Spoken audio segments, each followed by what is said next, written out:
Okay. Yeah, we're on. Ring Ropes and Turnbuckle podcast coming up next. The award show, end of the year show, and a bunch of other stuff that we are going to discuss. Y'all don't want to miss this, man. This is a lot. Coming up next, we on.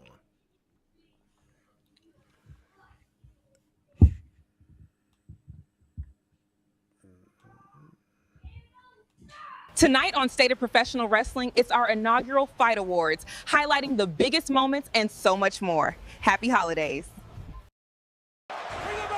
This is the Ring Ropes and Turnbuckle podcast, your home for real pro wrestling talk.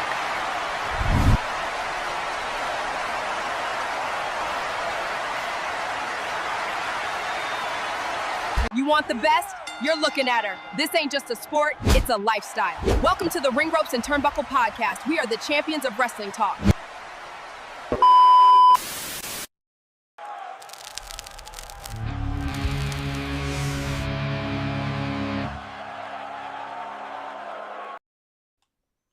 We back. Make sure you like, share, subscribe to the channel. Hit the notification bell for more content. Yes. We made it to the end of the year. We made it to the end of the year. How many people could actually say that?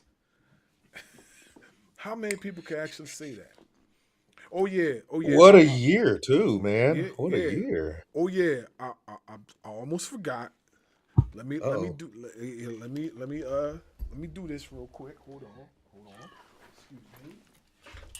Well, while he doing that, I'm just going to say to everybody that has subscribed to our YouTube channel, that has looked at our Instagram posts, that has looked at our TikTok videos, that has been on our Spotify, Apple Music, Amazon Music, iHeartRadio, to everybody that has become a fan of ours, thank you.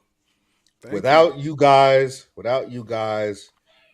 we wouldn't be here where we are now, making it to the end of the year, to a what we would consider a successful first year under the Ring Ropes and Turnbuckle podcast. We had some some turbulent times at the beginning, but once we got the turbulence into being smooth sailing, we've been on a streak. But like I said, man, like, to everybody that has supported us since day one, I believe our first interview was with D'Angelo on TikTok. To now we're doing our interviews on YouTube and Facebook, and hopefully soon to be we'll be able to integrate Instagram and TikTok into everything. To everybody that has been down with us since what did they say? Down since day one ish. Yeah. We just want to say from me, from my brother, thank you guys. Thank you so much. Like, we are humbly appreciative, and without you guys, this wouldn't have been possible. You know what I mean? So give yourself a round of applause. Give yourself a round of applause. We just grateful, to make it this far. Who would have ever thought, we literally started this podcast the beginning or I believe it was towards the end of the summer. It was the beginning of, I want to say we started doing this right before I left on my cruise. Okay. Yeah. And I was in late May, early June. That's when we started. So we started probably about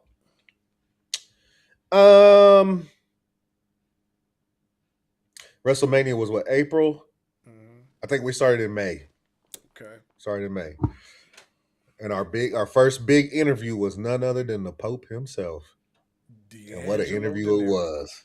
Yeah, that would probably be the interview that really kicked it off for us, and really had us engaged and showed how serious this whole platform is, like how serious this thing is, like period. Like, some people when they do the podcasting thing, like they don't take it that serious. They don't like really, hone in on their craft.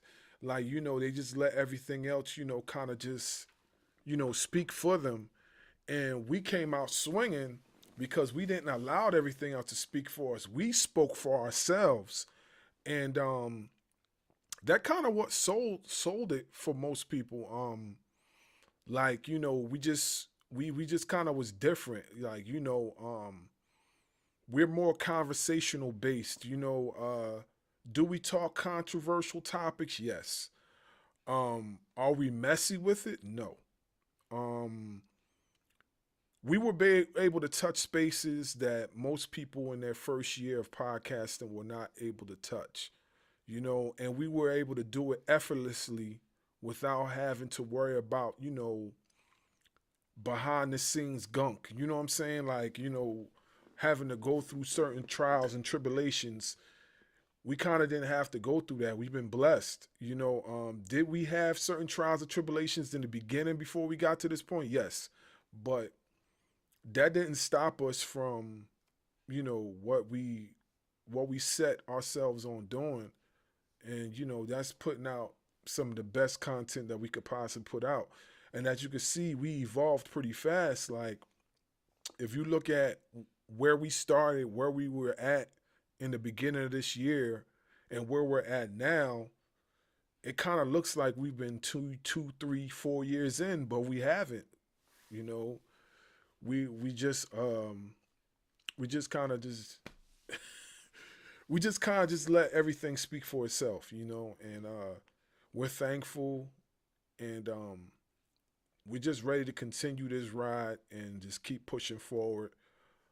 We got a lot to discuss. We got a lot to tap into.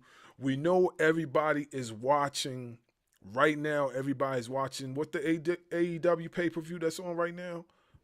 World's End. World's End. So we know everybody's watching World's End. But for those of you who are tuned in, we appreciate you. But we know everybody's watching World's End. We're going to watch World's End later, and we're going to give you that review. Of course, we're not going to miss out on that. But wait a minute. I hear something going on in the back with one of our correspondents. Let's cut to that, and then we're going to get to our first award of the night. What's going on back here? I will take on all challengers because I want all the smoke. Whoa, man! Like, you talking heavy, bro? Like, what's going on here, man? Hey, man, I'm just trying to let the people know that Darkwing Dud want all the smoke. Hey, just what's the Rock just say? Just bring it. Hey, you heard what he said. You talking to the flawless victory champion right here. So you heard what he said. He's with all the smoke. He all gas, no brakes. That means he's running through everything. So Yarami. Hey, man. Hey, so let's get into this first award. Let's cut to our correspondent and see what she got for us. Ring Ropes and Turnbuckles Promotion of the Year, AEW. AEW gets Promotion of the Year award.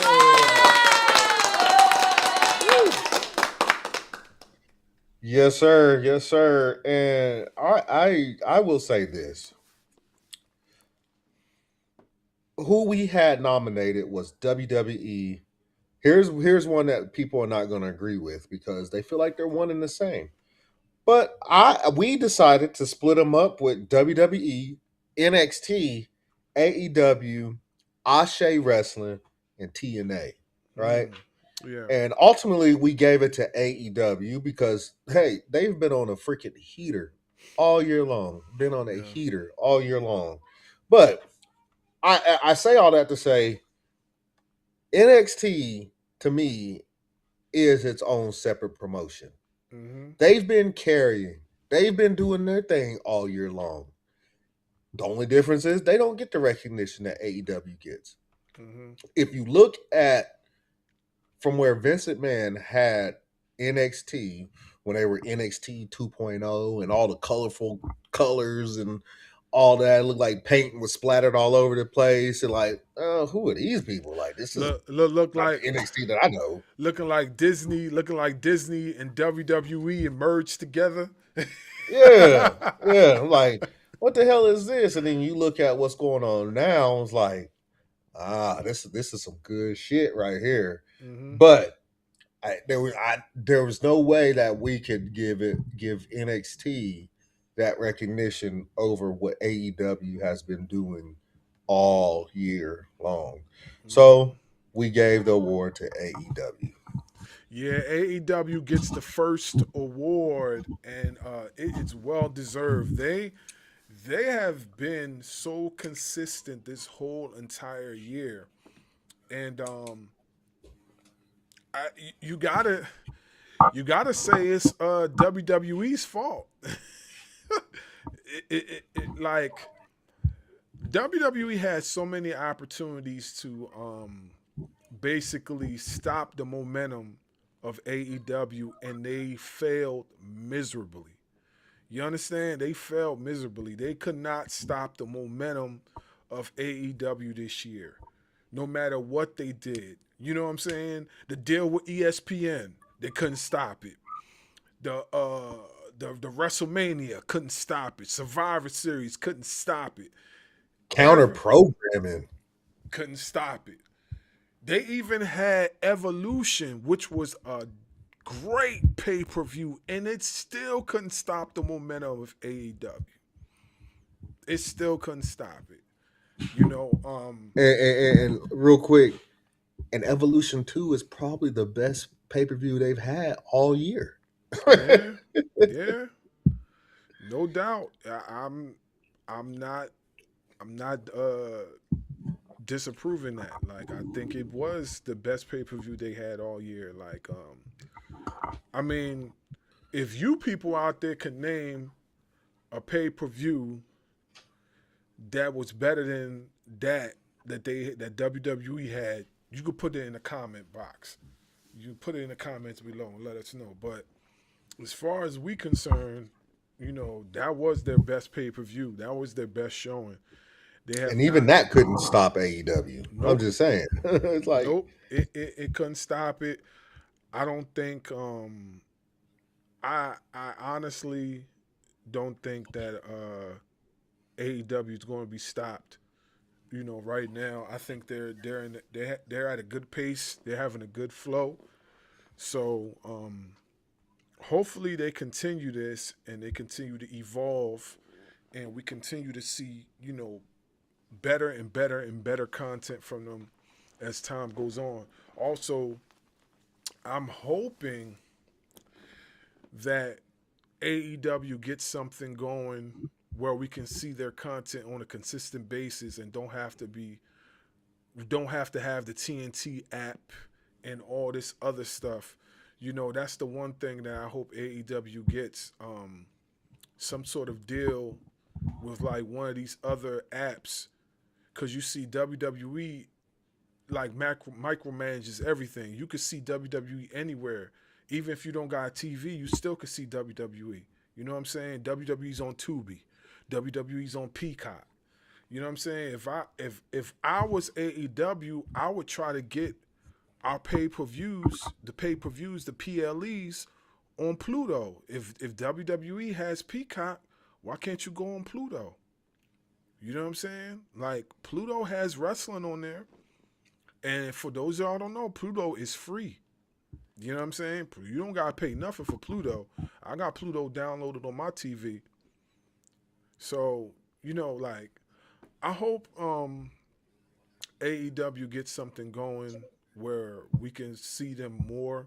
Because for me, I don't have the TNT app, so it's very hard for me to catch AEW unless I don't catch it, you know, with other ways of watching it. You know what I'm saying? I can't see it. I miss it. You know what I'm saying? So I hope they're able to do that. Let's get into the next award for this evening. Ring Ropes and Turnbuckle's Booker of the Year, the Heartbreak Kid. HBK. HB Shizzle. He gets the award of Booker of the Year. Round of applause. HB Shizzle. Yeah, man. This is well deserved. Yeah. And I will say, oh my bad, go ahead. Yeah, this is well deserved. Like he's been doing this thing. The way he has booked the NXT wrestlers this whole entire year has been nothing but phenomenal. He basically surpassed Triple H as far as the booking this year. He surpassed him tremendously. He didn't just surprise. Oh my gosh, he like blew by him. It wasn't just a pass. He blew by him. Facts. Look at Javon Evans. Look at Obafemi. Look at Ethan Payton. Look at these guys. Look what they're doing right now. Look what they're doing. Phenomenal work. Go ahead, bro. So, just so y'all know who we had nominated: Triple H, Shawn Michaels, Tony Khan, and those of you that are familiar with Ashe Wrestling, Darius Lockhart. Okay, we could have gave it to Tony Khan. We could have, because there has been a difference in booking. But we were talking about it, and this goes back to what we were saying about the difference between AEW and NXT when it comes to promotion of the year. Where if you look at where NXT was before Vince McMahon left to where it is this year, listen to this. Every PLE except for one, that was Women's Evolution. Every PLE that NXT has put on has been better than the main roster. And I can't even say Evolution 2 because NXT women were part of that. Yeah. TNA's women were part of that. Jordan Grace was in there before she became part of WWE. So Stand and Deliver was better than WrestleMania. Right. Like that's crazy to say. Like your startup promotions PLE is better than the main roster's the PLE, and it's supposed to be the biggest PLE of the year at that. Right. WrestleMania is supposed to be the Super Bowl. Yeah. And right now, as of 2025, the Super Bowl was Stand and Deliver. Yeah. Yep. That's crazy. Yeah, it just goes to show you how in tune with the times NXT is, as far as like what's going on, and how in tune with the times Shawn Michaels is.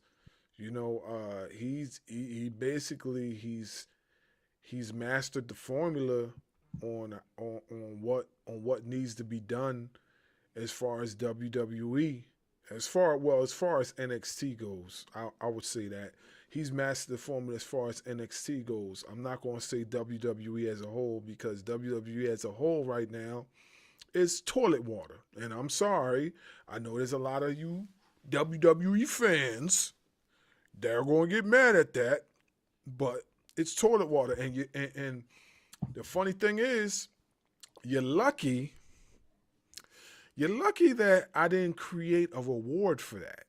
You're lucky, because I thought about it. I definitely thought about it, but I let y'all off the hook this year. I let y'all off the hook. But I'm going to tell you this. If this keeps up, I guarantee I'm going to have a toilet water trophy for any of you people out there that keep putting out this filth. I'm going to have a toilet water trophy just for that. So do yourselves a favor and talk to your favorite promotion and tell them to stay on their swivel. Otherwise, I definitely would do it. I'm telling you. Dumpster juice. I'm telling you right now. And this mainly goes to you know who. You know who, the promotion I'm talking about. And the only reason why they get all the criticism they get is because they monopolize everything. Everything. They are the most known company in the world. There's people on the other side of the world that probably don't even know wrestling or what wrestling is, and they still would know or heard of WWE. Just think about that for a minute. So when we criticize, we're not criticizing to make fun. We criticize them because we want them to do better by the fans, by us. The prices, or you know what? Let me stop ranting and let's get into the next award. Wait, what's going on here? Oh boy. Let's cut to the back. Let's cut to the back. What's going on? I hear Darkwing Dub wants all the smoke, and well, here I am. I'm the smoke he's been looking for, because I am Trippy D. Oh, man. All right. So, all right, motherfucker. Oh, woo. Somebody's looking for you, bro. All right. You are the smoke, huh? You are the smoke. We'll see about that. That's what he we'll said. See about that. That's what he said. Damn, bro. He really said he the smoke? Mm-hmm. All right. We'll see about that. He said he's looking for you. He said he's looking for you. But look no further. I'm right here. Yeah. Okay. All right. So let's get, we pardon the interruptions. That's crazy. We pardon the interruptions, but sometimes it gets a little kind of crazy in the back. I'm going to ask our correspondents and our security to keep track of that stuff. You know what I'm saying? Keep that on a hush so we can continue with this show. I promise you. Bro, straight up called me out. That's crazy work. Yeah, I promise you, we will try to keep all this to a minimum. At least we'll try. All right, let's go to the next award. Let's see what we got here. Ring Ropes and Turnbuckles match of the year. Io Sky versus Rhea Ripley versus Bianca Belair. Wow. Yeah, man. What's your thoughts on this? So, this is how we broke it down. For match of the year, we had Mox versus Hangman. Mm-hmm. Punk versus Roman versus Rollins. Mm-hmm. Hangman versus Ospreay. The Anarchy in the Arena match. Io, Rhea, Bianca. Naomi, Rhea versus Io. And Mercedes versus Toni Storm. We ultimately chose Io versus Rhea versus Bianca. Number one, if it wasn't for this match, I don't care if it was Roman, Punk, and Rollins on there or not. If it wasn't for this match, WrestleMania was already dumpster juice, right? It had turned into Chitlins water. Yeah. Dirty Chitlins water. Yeah. Yeah. That's nasty. This match carried the what did we say WrestleMania is supposed to be? The Super Bowl? Mm-hmm. This match carried the Super Bowl. Mm-hmm. So why not give it to the women? First off, Io has had one hell of a year. Mm-hmm. I know we haven't seen much of Bianca, but we all know that when it comes to the bright lights, Bianca's always ready. You remember her very first WrestleMania match? Who was that very first WrestleMania match against? Very Sasha first, Banks. yep. They tore the motherfucking house down. So we know when those lights are bright, Bianca's gonna come ready. Yeah, Then you add that on to the Eradicator, Rhea Ripley, yeah. who's always down for a fight. I mean, to me, it was a no-brainer. What you think? Nah, it definitely was a no-brainer. She's been so consistent the whole year. We can't deny. The only thing that really was annoying me was like the some of the spots that she was doing in these matches, these matches that they had. Cause I was like, man, is she gonna be glorified for these crazy stunts that she's doing, or are we actually going to, show appreciation for her wrestling, because her wrestling is top notch, and her promos are getting better too. I mean, of course, we don't expect her to be top 10 in the promo area, but for what she's doing as far as like, her English, it's getting better. Like she's trying her hardest to do right as far as her American fans, and she's showing the growth, you know, in every facet. So it's well deserved for her. And going into next year, I know she's going to really start wowing people. And I believe like she's probably just as good as her face run has been. I believe her heel run is going to be even better, because there's another side of Io Sky that none of y'all have seen. And if you want to know what I'm talking about, go watch Lucha Underground, and you'll see exactly what I'm talking about. Yeah, you'll see exactly what I'm talking about. Go watch Lucha Underground.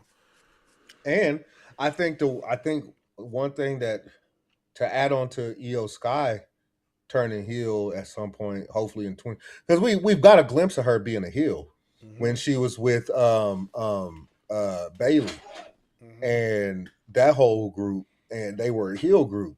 So we got to see a glimpse of her, Dakota Kai. That's what I was looking for. We got to see a glimpse of her being heel, right? So maybe not the entire effect that you're talking about, but we got a glimpse of it. Another person I want to see turn heel is Bianca Belair. She's been a listen. If you're how many people hate when somebody walks around talking about they the greatest at this, the roughest, the toughest, the baddest. Like I'm the best at everything.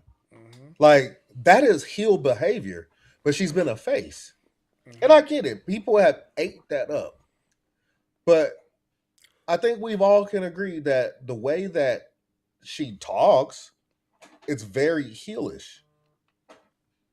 It's very heelish. So to add on to EO going heel, I want to see Bianca come back because I know she had something with her finger since SummerSlam. I want to see her go heel. I think her persona works out better when it's a heel. I mean, think about when she uses her hair to whip people with. That's a heel move. That's not a babyface move. That's a heel move. I agree. I agree 110%. But I think what made this match work, Io, Rhea, and Bianca, was the fact that we knew that all three of these women were coming to put on a show. All three of these, they didn't need the interferences that we got with Punk, Roman, and Rollins, and Mox and Hangman, and stuff like that. They didn't need all the weapons and stuff and the bleeding and stuff. That was the anarchy in the arena and stuff like that. It was just them three going toe to toe. The best woman wins, which was Io. But all three of these women for match of the year absolutely deserved. Yeah, for sure. Like the match was phenomenal. Not for nothing, the women have been carrying WWE for some time now. So, just giving them the flowers, is what's needed. Is what's needed. But let's cut over to the next award coming up on the screen right now.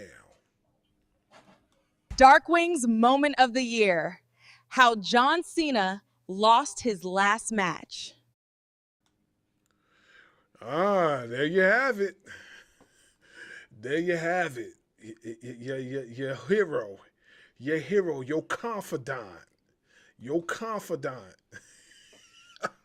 Yeah, man. So I was actually up in the air about this because I thought Seth Rollins cashing in when we thought he was all injured. I mean, we kind of had a feeling it was a fake, but you never know when it comes to an injury, like especially with Seth Rollins. We know that he's had knee problems in the past. But at the end of the day, Darkwing, myself, the Southern King, as you see, I went with how John Cena lost his last match because he always lived by that moniker, never give up. And guess what he did with a smile on his face? Gave up. He gave up with a smile on his face. I could have chose what started this whole thing was the heel turn. Like it was one of the greatest heel turns of all time. The turn. Don't lose y'all's minds out there. The turn was one of the greatest of all time. Now the run was trash, other than that pipe bomb promo he did. But his heel run was trash. But the turn, one of the greatest of all time. But I went with how he lost simply because never give up. And he gave up with a smile on his face. Yeah, that's definitely true. When he turned, I was ecstatic. I enjoyed it when he first turned. I enjoyed seeing all the people cry and was so upset because he turned heel. It was way overdue. He was supposed to do this, but he kind of told you within his recent runs before he got to that point that he was going to do it at some point in time. Who remembers when he faced Bray Wyatt and he was in that dream or that fun house or whatever, and he showed you glimpses of what could happen in his near future when he had the NWO shirt on and he was doing all this extra stuff. So he kind of told you that it was going to happen at some point in time. So yeah, man, that heel turn was diabolical. I wish the run itself was diabolical. I wish the run itself was better, but it wasn't. As we all know, it fell short, and the tour as a whole fell short. It was bad. So, I will say his whole retirement run, it did fall short. But I think it started out at such a high when he turned heel. Then the heel run itself was just done bad.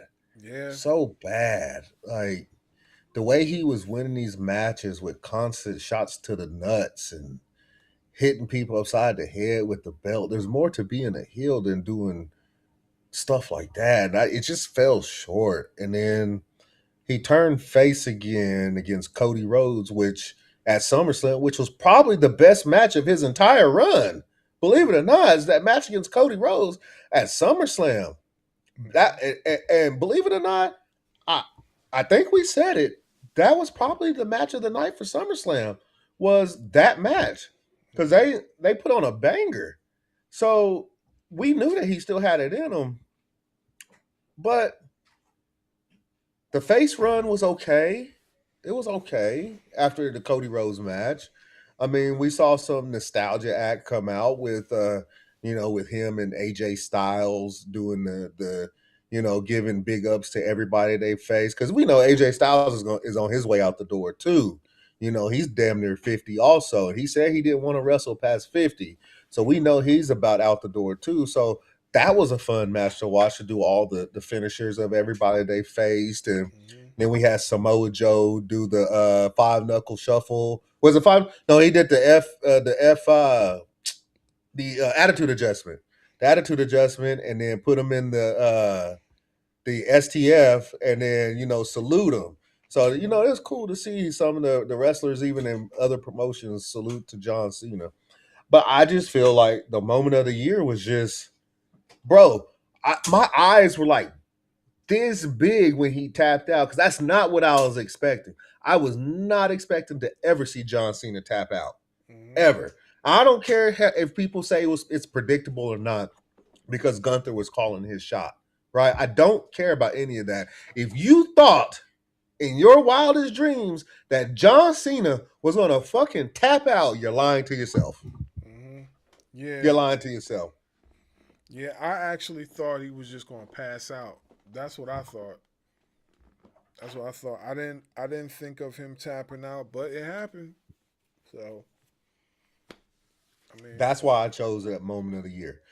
He said, "Never give up." He gave up, and never in my wildest dreams was I going to see him tap out. Yeah, for sure. For sure. I didn't think so neither, but it happened. So, let's move on, but I'm sorry, people. I really am sorry. I really am sorry. We gotta get it together with these people in the back. This is too much. Let's cut to see what's going on back there real quick. Let's cut to see.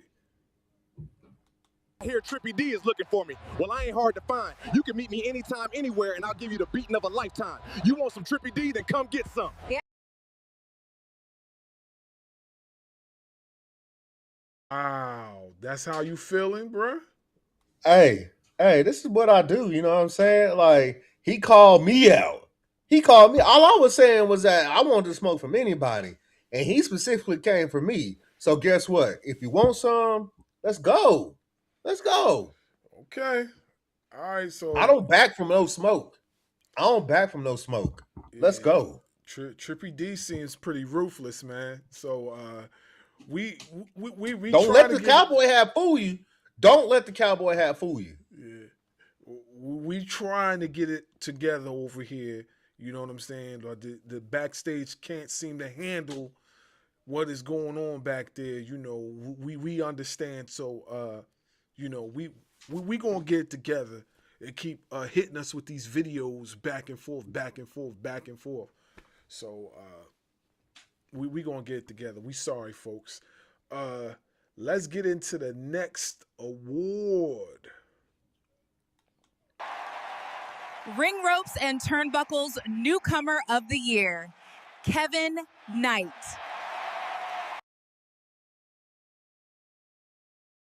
Yeah. Kevin Knight, Newcomer of the Year. What? Hey, man, that's a real good question. When did he debut? Did he debut this year, beginning of the year, didn't he? Or was it? I want to say it was at the beginning of the year, and if it wasn't beginning, you're muted. It was late last year, if not the beginning of the year. Okay. What's your thoughts on Kevin Knight? Well, so I will say who we had as newcomer. We had Kevin Knight. We had Ricky Saints. Now, don't get me wrong. Ricky Saints isn't a newcomer to the wrestling business, but he was a newcomer to NXT. Speedball, Mike Bailey, LeBron Cozone. Some of y'all may not know who LeBron Cozone is. If you don't, you might want to go look him up. And we also had Mega Bay, the Megasis. This guy.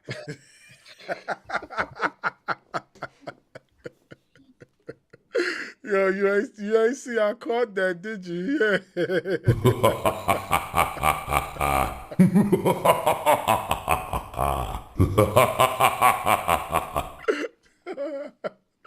Oh man, he's funny. Yeah, go ahead, bro. You know what kills me about the WWE? They had a chance to get Kevin Knight. They had a chance to get him, and why not? You have Javon Evans. He does the same thing as Kevin Knight. You got Leon Slater on TV every week, who also does the same thing as Kevin Knight. Don't get me wrong, I like Leon Slater and I like Javon Evans. But if you're gonna have them two, why couldn't you have Kevin Knight? Mm-hmm. Please explain. Well, Because they all do the same thing. I think what it was is that I think Kevin Knight just chose to go to AEW because they did have him on the radar, but I just think Kevin Knight just chose to go to AEW, And good for him. and I think that was a pretty much a way better choice for him, considering the fact that as you can see, they're doing him justice. Like they're promoting him real well. You know, he's basically on every single card, you know, for the most part. And it's just a matter of time before he gets a title around his waist. Um, Kevin Knight is like a merge of Kushida. If you look at Kushida and you look at Bret the Hitman Hart, you put Kushida and Bret the Hitman Hart together, you get Kevin Knight. I know y'all probably gonna say, "What? That's the oddest of oddest." No, it's not. Look at the glasses. Who wears glasses? Bret the Hitman Hart. Who wears glasses? Kushida. Look at the style. Who wrestles like that? Kushida. Also, look at how he presents himself when he comes to the ring. His presentation, Bret Hart. You know what I'm saying? Like he's a mixture of those two wrestlers all in one. And I guarantee you he's going to get a belt sooner or later. I don't know what belt it's going to be, but it's definitely going to be a belt in his future, you know. And just so we know, Kevin Knight made his official AEW debut on March 29th of 2025. Mm-hmm. So he getting introduced to him on an AEW platform was probably one of the best things I've ever seen because I've seen him live. He's like my son's favorite wrestler on AEW. Like we've seen him live, and I wish I had flagged him down so I could get a picture. Because a lot of the fans and whatnot, you know how the wrestler after they win a match, they go around with the fans, they take a little snapshot with them real quick. I wish I was able to do that for my kid because that was on his birthday. But I plan on going to another AEW show once they come back around this way. But yeah, Kevin Knight's no joke. He's the real deal. I hope he continues to evolve and continues to elevate, and just goes from there. But yeah, he's the truth. He's the truth for real. Yeah. I mean, like I said before, if you're WWE, because I think what I heard was that they brought him in for a tryout and ultimately decided not to sign him, which is how he ended up at AEW and all that other stuff. And I'm like, you're gonna bring the man in for a tryout and you don't sign him. Meanwhile, you have Javon Evans, and it just blows my mind. Like maybe Triple H was looking at, oh, that's too many black people that do flips, so we'll bring in one. We'll sign one and not the other, and then the other guys with a different company, TNA. Mm-hmm. You know, because you saw the way they were doing Ricochet.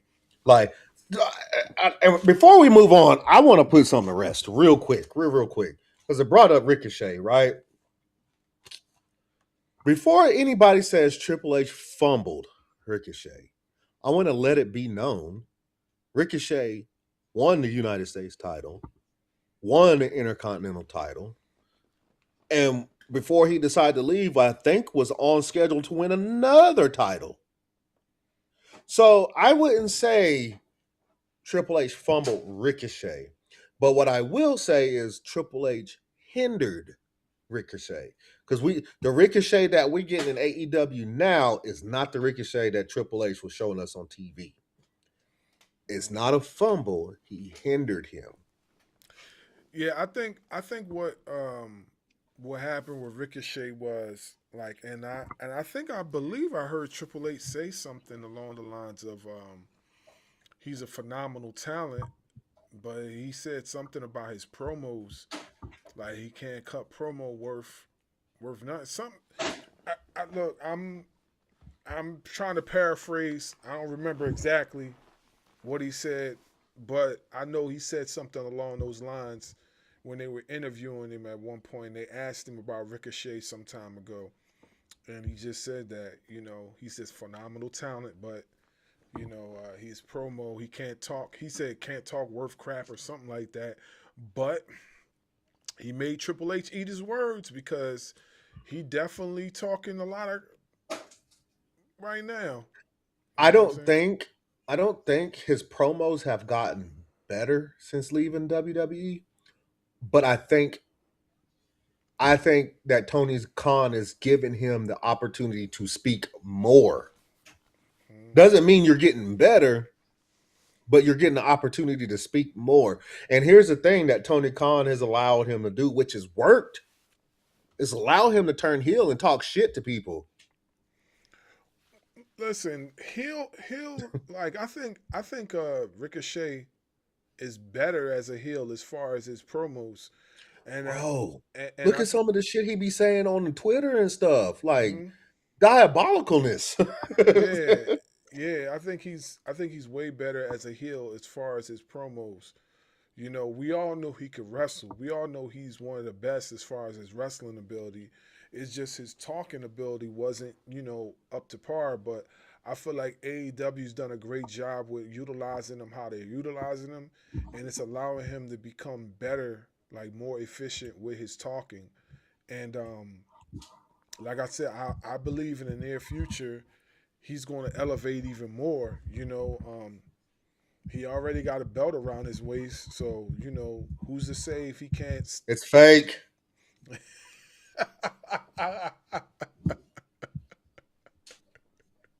Yeah, if you want to know the reason why he's saying that, just go watch our NWA episode and you'll see that for yourself. You'll hear it for yourself. Yeah, but yeah, And not for nothing. I know that's your phrase.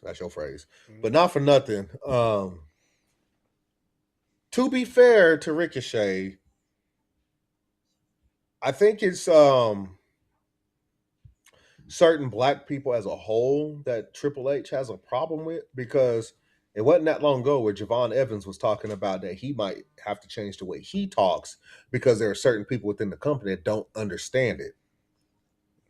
And that's another place where you can put where Shawn Michaels, Booker of the Year, because he's not telling him to change the way he speaks.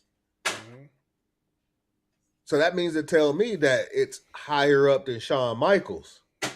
See, Shawn Michaels understands, like people on the TikToks, I'm not going to name names, seem to think that because Shawn Michaels was a douchebag back in the day that he can't change.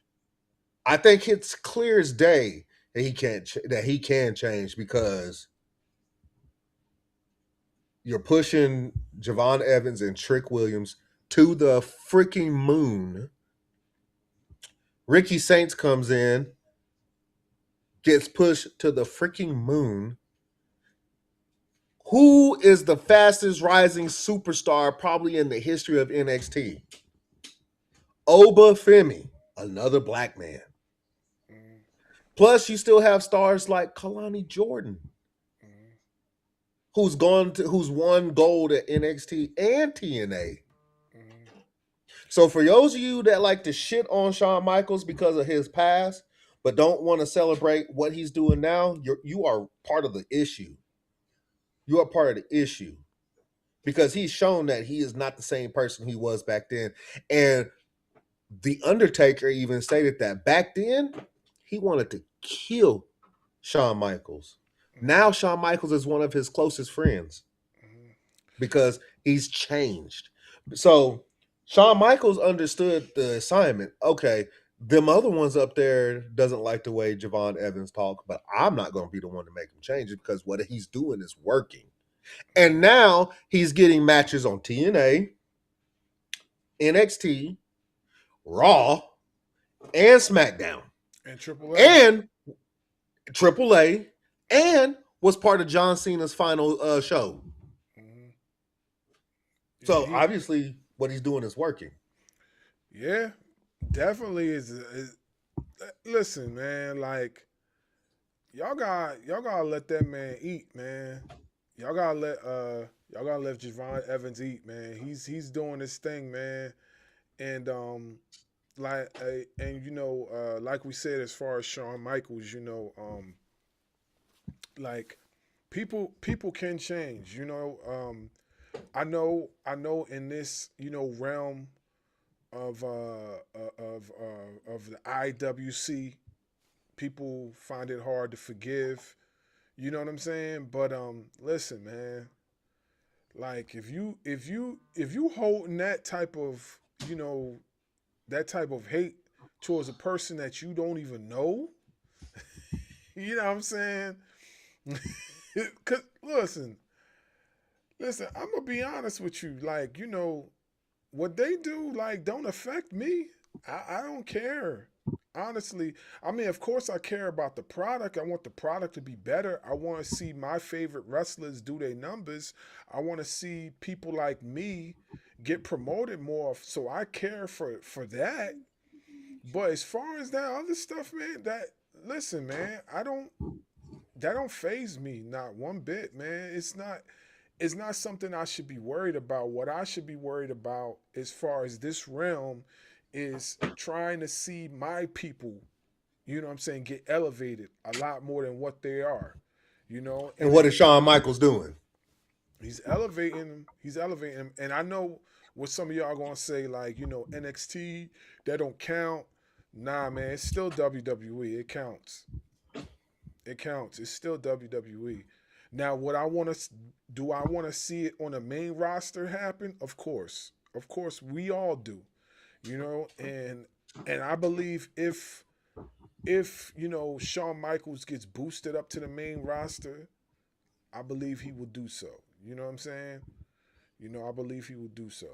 So I'm just giving benefit of the doubt. That still don't. I still don't.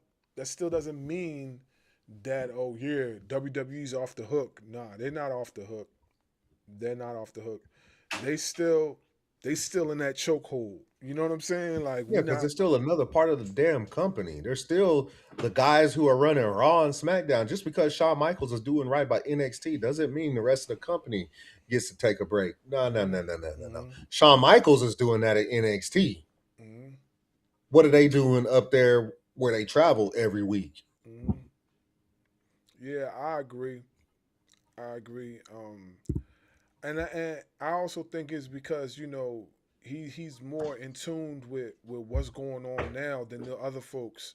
Those other folks don't care about the fans like that. They just care about keeping their pockets fat. You know what I'm saying?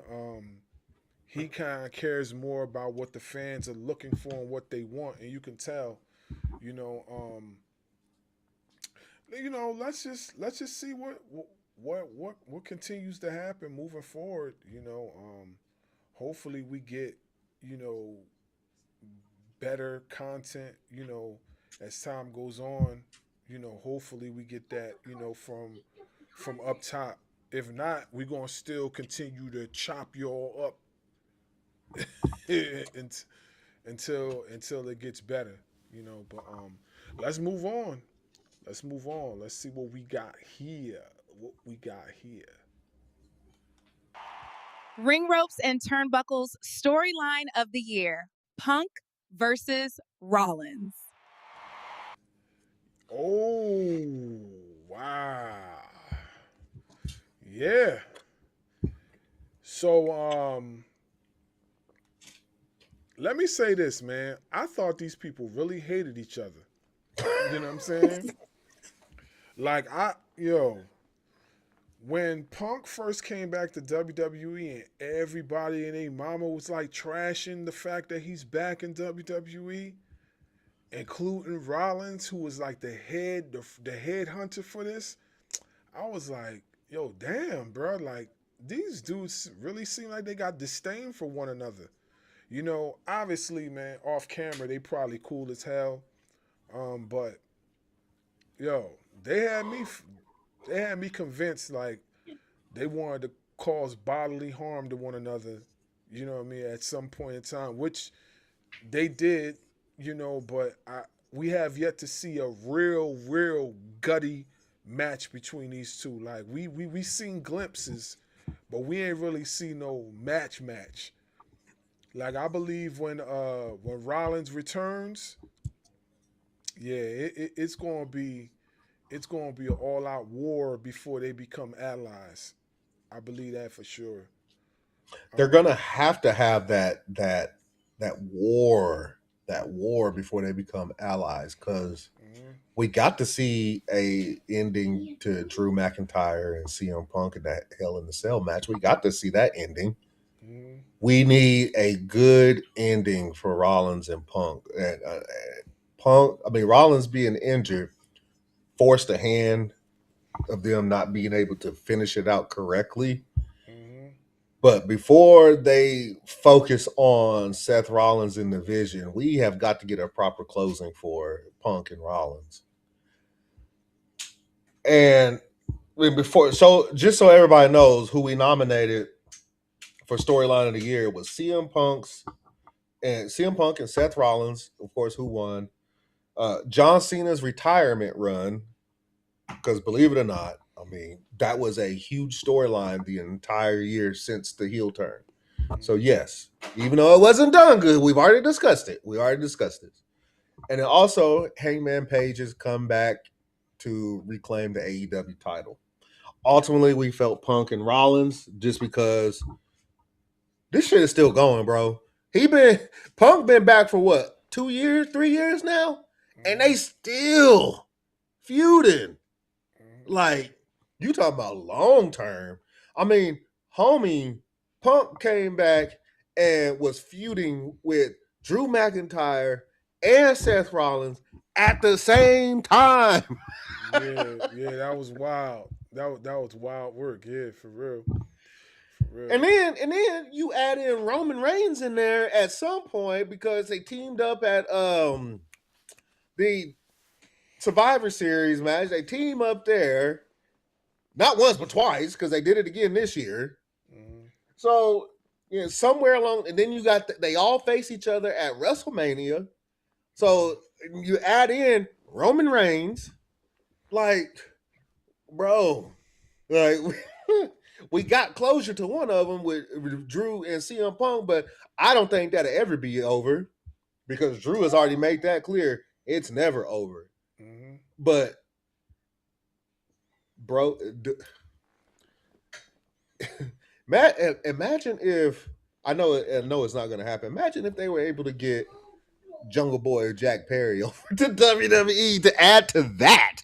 Oh my gosh! I know it's not going to happen, but just like the thought. I mean, never say never, man. You know, money talks, BS walks. You know how that goes. Yeah. So, you know, let's not forget. You know, Jack Perry was in hot water in AEW at one point, and you know, like who's to say if he wants to resign or not? You know what I mean? You know, like I never really try to say that, you know, a wrestler won't go to a certain company anymore. I'm trying to get off of that because there's so many companies nowadays. It's their whole situation is wide open for anybody, you know, and that's kind of the reason why we want all companies to flourish, regardless of how we criticize. Like we want all companies to flourish because we know there's more opportunities for our favorites. You know what I'm saying? We want WWE to flourish. We want AEW to flourish, NWA, TNA, all these promotions, we want them to flourish. Now, as far as like money wise, of course, you know, WWE, it is what it is. They're not changing their formula for nobody. I mean, it's wishful thinking. We wish they would, you know, but as long as they got TKO and Saudi and all these other folks handing them these paychecks, Netflix, all that, man, it's only gonna get more and more expensive. You know what I mean? Like honestly, like me and my bro said, like we just on it for the content purposes. You know, like honestly, you know, I really honestly don't have a true sight on WWE anymore. You know what I'm saying? The only reason why I'm like actually watching at this point is because of some of my favorites are still there. Other than that, I probably wouldn't be watching them. Period. You know, but I understand as a fan, like you know, I keep my feelings to a certain point and just focus on the main goal. You know, and that's providing content for you guys. That's what we do over here. So I keep my feelings on a minimum and I just focus on that. But do we like what WWE's doing? Absolutely not. You know, we don't. But it is what it is. Whoa. I know you guys can't hear it, but something's going on in my ear. I'm sick and tired of this. We're going to cut to this video real quick, and we'll be right back. I need the Flawless Victory Championship. I know what I have to do to get it.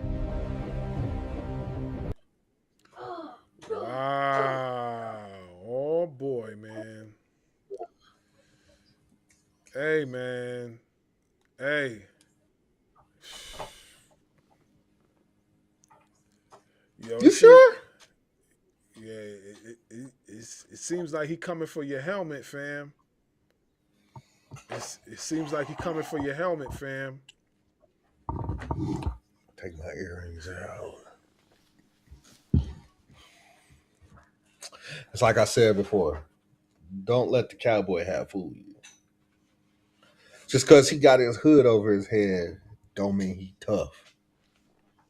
I said it at the beginning of all this. I want all the smoke.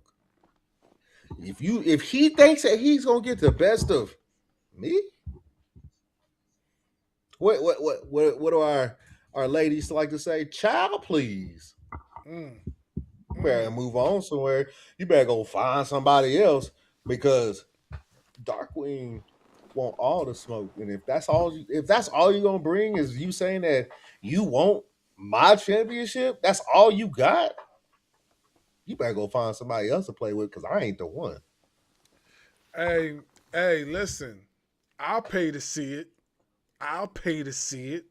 Oh, you gonna pay to see somebody get stomped out? Cool. Yeah, I'll pay to see it. I'm with it. You know, just keep your head on a swivel. You know, we gotta defend our titles too. And the funny thing about it is that, you know, I have not heard from the Bang Out Club in such a long period of time. I don't know if they still with the smoke or not. I know the last time we heard of them. I know the last time we heard from them, they were Xing our names out and all that. But you know, we gonna see them real soon. You know, we gonna see them real soon for sure.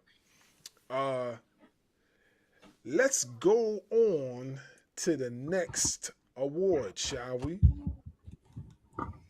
Darkwing's most charismatic award goes to Willow Nightingale. Hey. Yes, sir. Willow Nightingale, most charismatic. Let's give a round of applause.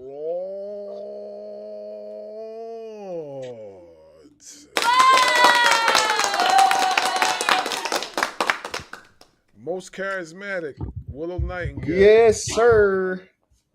So this is how I had it broken down. And my nominees for this award was Dom Mysterio, Becky Lynch, the Young Bucks, Jey Uso, LA Knight, Tony Storm, Willow Nightingale, and MJF.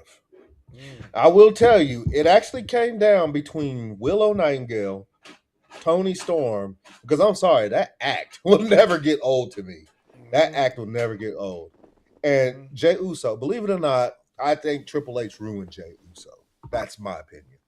But I mean, the way that he can move a crowd, I mean, that is charisma on its own. The way he moves that crowd with the whole yeeting and everything. But at the end of the day, I chose Willow Nightingale because of the energy she brings to the ring, the energy she brings inside the ring, and she always looks like she's in just a damn good mood and just be happy to do what she loves to do, and that's professional wrestling.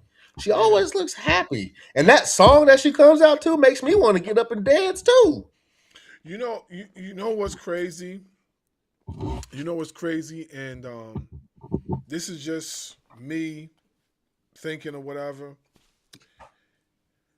If Willow Nightingale was never to re-sign with AEW, you know she would be the perfect fit for WWE. She'll be the perfect fit. I promise you, her character would probably get pushed to the moon, depending on who's writing what. You know what I'm saying? Depending on who's writing what. I promise you, she don't need to go to NXT. She is SmackDown certified. I'm telling you right now, if she was to go to SmackDown, she would be one of the top female wrestlers on that roster. Her character alone screams money. Her character alone screams money, especially for the little girls. My daughter would love Willow Nightingale. You know what I'm saying? She would love Willow Nightingale. You know, like the fierceness she has, you know, she's always bubbly, but then she could show you another side of her. Like, you know, yeah. You know, she's one of the wrestlers that she could flourish anywhere she goes. She could flourish. She could get over. She's definitely one of those ones that could get over anywhere she goes, for sure. Absolutely, man. She did just resign with AEW, so we're not going to be expecting her. But I do get your point. Like, she would fit in just about any promotion, whether if it's NJPW, anything over in Japan.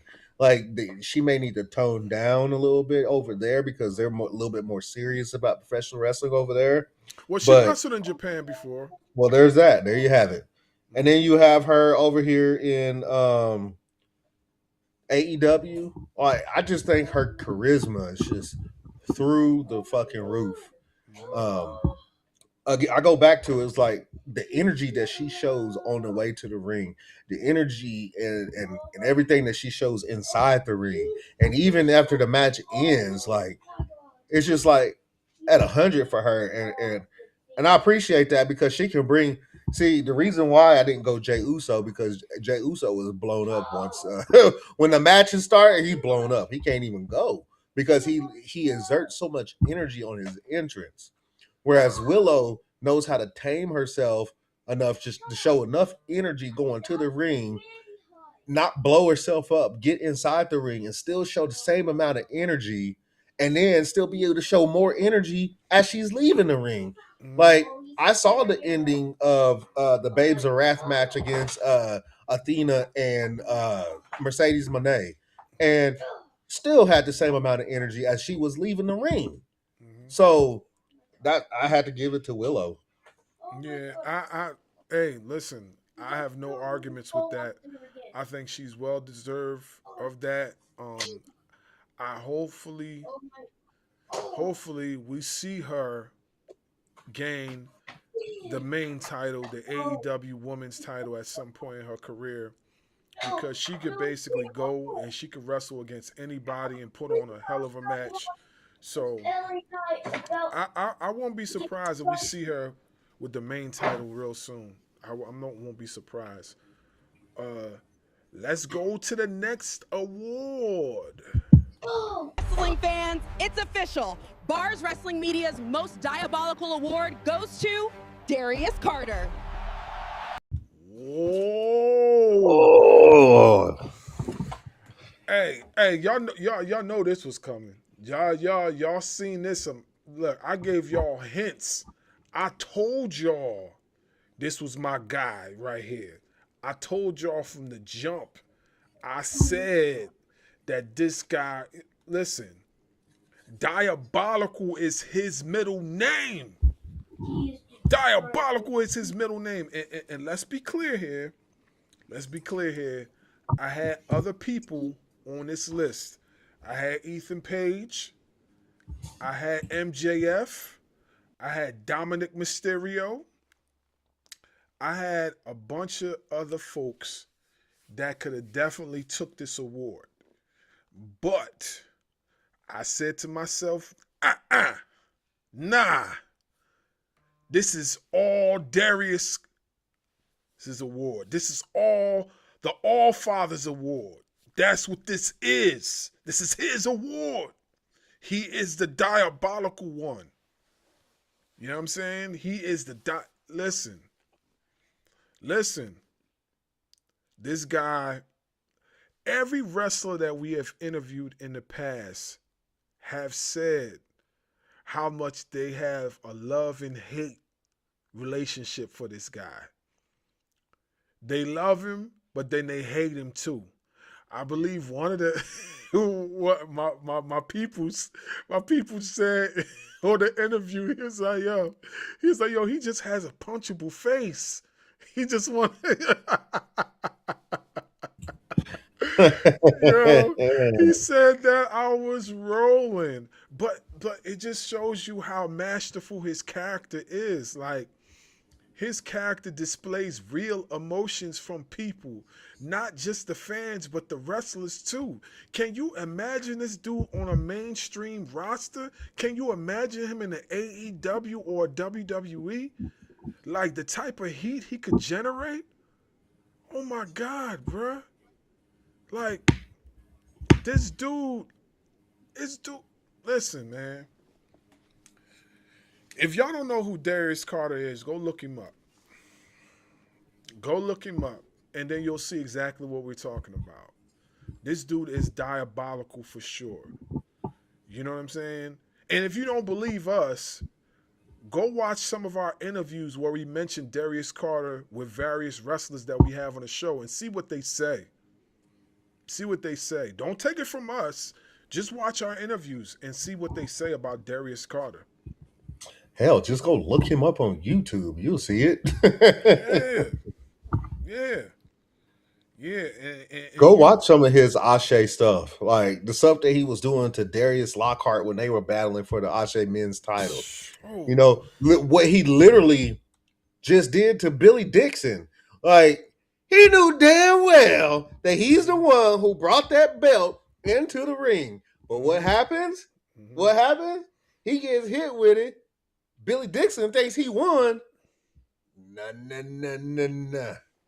Miss Yolanda was like, nah. Mm-hmm.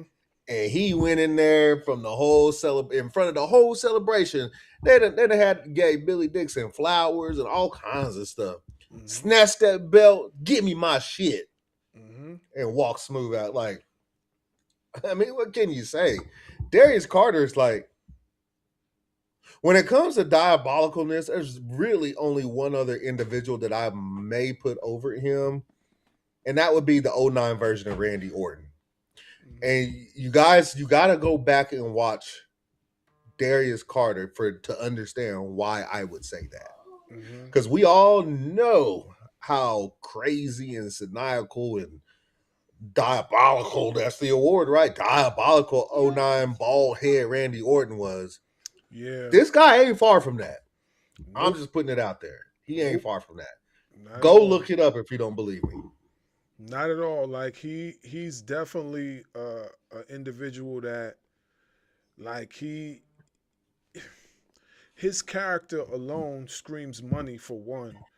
Two, his character really gets under people's skin.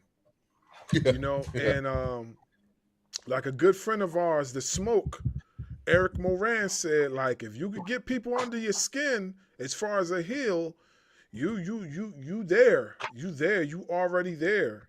You know, and it doesn't take much for him.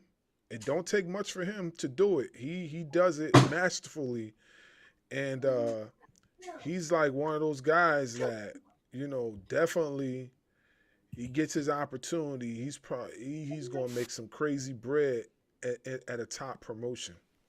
It's just a matter of time for him. And the funny thing, he's been in the business for years. Like he's been in the business longer than what people think. You know what I'm saying? Like he's been in the business longer than what people think, and he's well respected. Like everybody knows who he is. But if you don't know who he is, then I advise you to look him up. Like he's nice with it. He's definitely nice with it. And he's number 13 on the BWI list, so there's that too.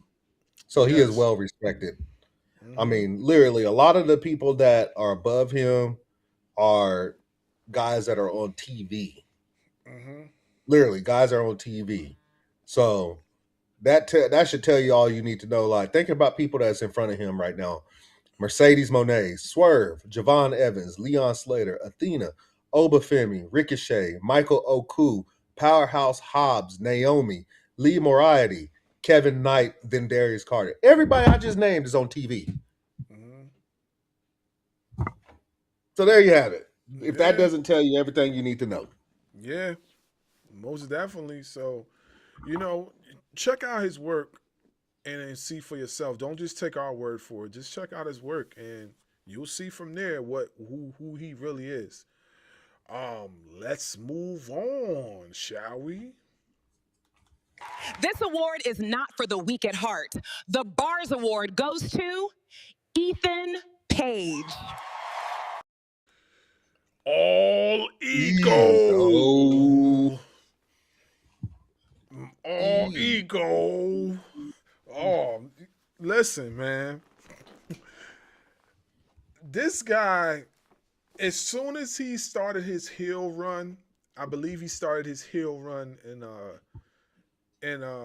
TNA, and then Yeah, I believe he started his heel run. Yeah, that's my shit right there. Yeah. Sorry, bro. Go ahead. Nah, you good. I believe he started his heel run in TNA towards the end, and then he went to AEW, which in AEW I don't think they used him properly, and I don't think I just think they didn't know how to use him actually. I mean, he was hot. He was liked over there. I guess they just didn't know how to book him because he definitely didn't. I don't. As far as I know, he didn't have no issues over there. But I guess they just didn't know how to book him, and his tenure didn't last that long over there. I don't know. I forgot. Maybe he was there for like a year and a half, maybe 2 years or something like that, and then he instantly, of course, he went over to WWE, and that's when the transition really started to begin, and people started to see like what everybody else was saying from the jump. Like, he's money. Like, he's a future WWE champion. Huh? Booker of the year. Hey, Sean figured it out. Let this guy go be maniacal. This may or may not be the last you see of All Ego, Ethan Page. But I am one. I like a good heel. You give me the Darius Carters, the Gunthers, the Ethan Pages, the John Moxleys. Although I'm not a fan of the Death Riders, but I am a fan of his heel work. John Moxley, like Dom Mysterio, like everybody else was booing him. I was like, hell yeah, beat your daddy ass, bro. Yeah, kick Edge in the nuts again, and now Edge is over in AEW. You see how that worked out, right? Yeah. Yeah, So that's I'm crazy. all for good heel work, and this guy right here, between him and Gunther for this company in particular, Mm-hmm. and Dom. Well, Dom is more of a tweener now because sometimes he gets booed, so and he Mm-hmm. gets cheered. So he's more of a tweener now. But between Ethan Page and Gunther, like, give me a good heel work. And Ethan Page is doing his thing in Mm-hmm. NXT. Yeah, he definitely is doing this thing at NXT. Like it's just a matter of time before he gets up on the main roster. Like I said, he's a future. To me, he's a future WWE champion. It's just a matter. It's just a matter of when and how they're going to do it. But he's a future WWE champion. Like he has all the tools, to be a diabolical heel. He could have easily got my diabolical award. I was Like about to say because I think he's just a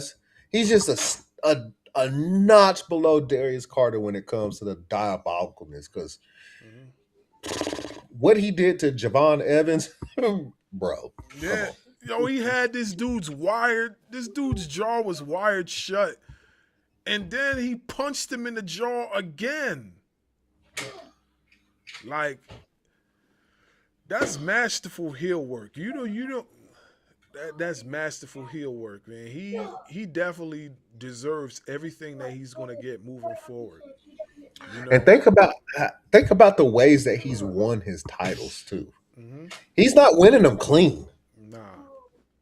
Mm-mm.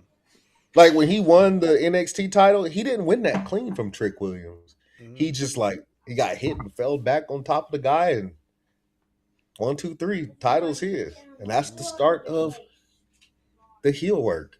Yeah. Masterful, masterful man. I love a Yeah. good heel. Nah, man, he's doing his thing. I can't wait to see what he does on the main roster. As long as they book him right, So that's the key word, booking. Hopefully they book him right. So let's move on, shall we? This award showcases skill and passion. The Ring Ropes and Turnbuckle Male Wrestler of the Year goes to Javon Evans. Yeah, Javon Evans. Let's get bouncy. Let's get bouncy. Let's get bouncy. Okay. Yeah. So, I think we got that one mixed up. did we? Yeah. So I think that was supposed to say black. I thought the Yes. I thought the Black male wrestler was Javon Evans, and um, I don't want to spoil what the other one is supposed to be. But yeah, okay. Maybe we did. Maybe we did. We were supposed to do the switcheroo, but you get the point. but not for nothing. Javon Evans actually did win the Black Male Wrestler Award, Hmm. and well deserved. We've talked at nauseum this show about how we feel about Javon Evans, and it's earned. It really is. It's earned. Um, and it came down to Obafemi, Darius Carter, Swerve, and Leon Slater, along with Javon Evans. And ultimately, it's like Swerve said it himself. Javon Evans is better than he is, Hmm. especially at this age. Like, how many shots? Yeah, I get it. I get it. I get it. Obafemi has thrown him across the ring 3 matches in a row. Has just tossed him around, ragdolled him. But who else is getting 3 chances at Obafemi? Hmm.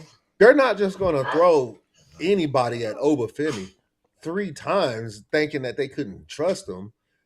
Every time he's been in the ring with Obafemi, Hmm. it's been magic between them two. So Yeah. why not? No, he hasn't won, but then again, Obafemi is the ruler, Hmm. the destroyer. Ain't that all he says another line too.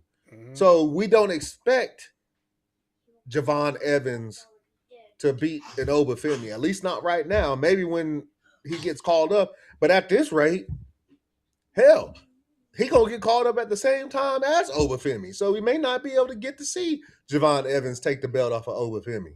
But fact of the matter is, anytime they need a rating spike, they're throwing Javon Evans in there.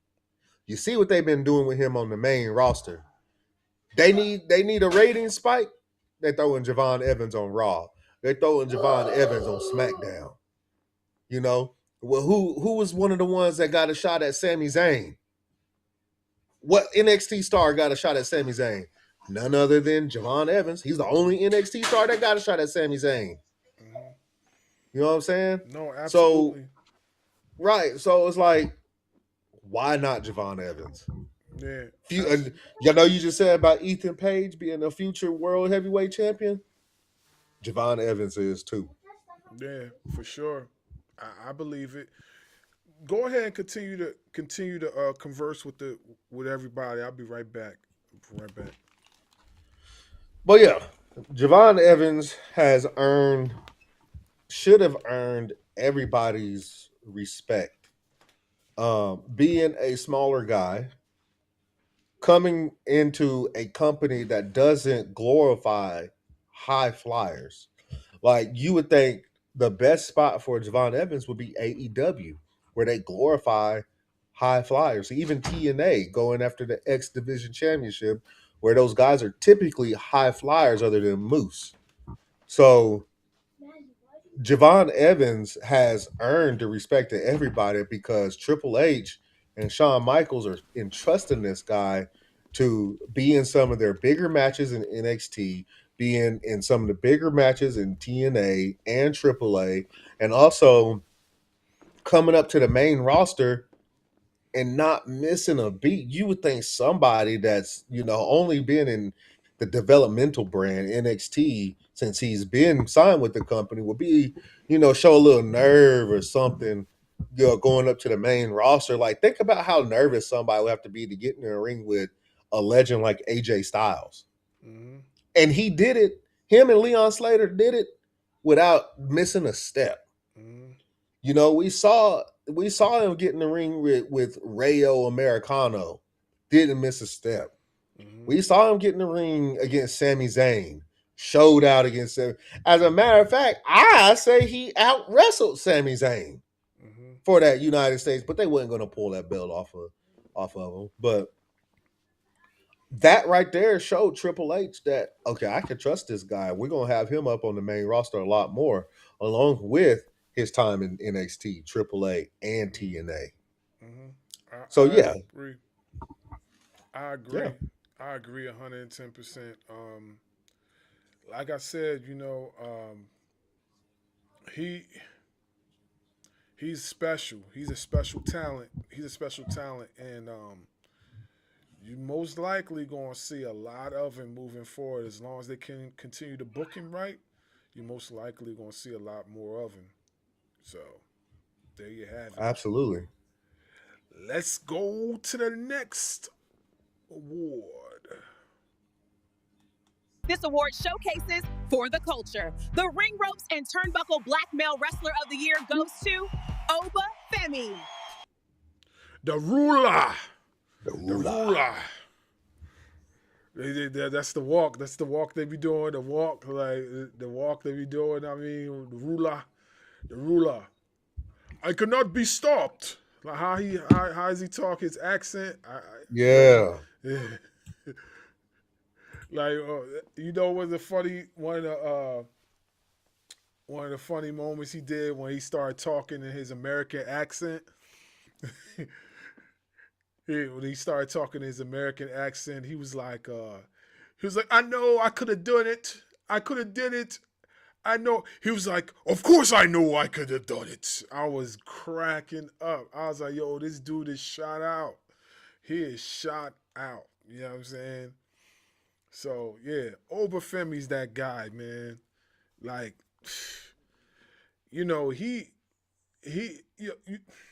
listen, you cannot mess up an Obafemi. If you can't book an Obafemi, then you don't even deserve to be a booker, period. Because this guy can fit into any equation. He could fit into any type of match. Like he shows so much season, and he's not even like, what is he in? What is he like? 5 years in? Like not even 5 years. Not even just a few, just a few. Like I said, Shawn Michaels said that he's probably the fastest rising. That he's this guy caught onto the business faster than anybody else he can remember. Mhm. That's from coming from my goat, Shawn Michaels. That's a Hall of Famer right there saying that. So that means a lot, you know. That means a lot. If he's saying that, then that means a hell of a lot. Uber's that guy. Oba is that guy. I cannot wait to see what he does on the main roster. I cannot wait to see him face the Gunthers. Of course, we see him. He's probably going to have a feud with Drew McIntyre.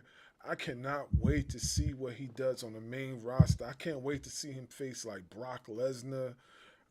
Look, all them matches he's going to have is money matches. I cannot wait for that. That is going to be something special. Something special for real. I can't wait. Can't wait. Yeah, man. So this is the one we got mixed up. He was actually picked to win Male Wrestler of the Year, and we had him up against Seth Rollins, Hangman Page, and Darius Carter. Uh, everybody is everybody has earned the right to win this, but nobody has had quite the dominant year that Oba Femi has had. And it's kind of hard. Like, do you look at him as a heel? Do you look at him as a face, or is he just Oba? I think at this point he's just over because he could get over as a heel or he could get over as a face. He could get over as anything. He's just over. Just Oba. No bread, no water, just meat. Pause. Yeah.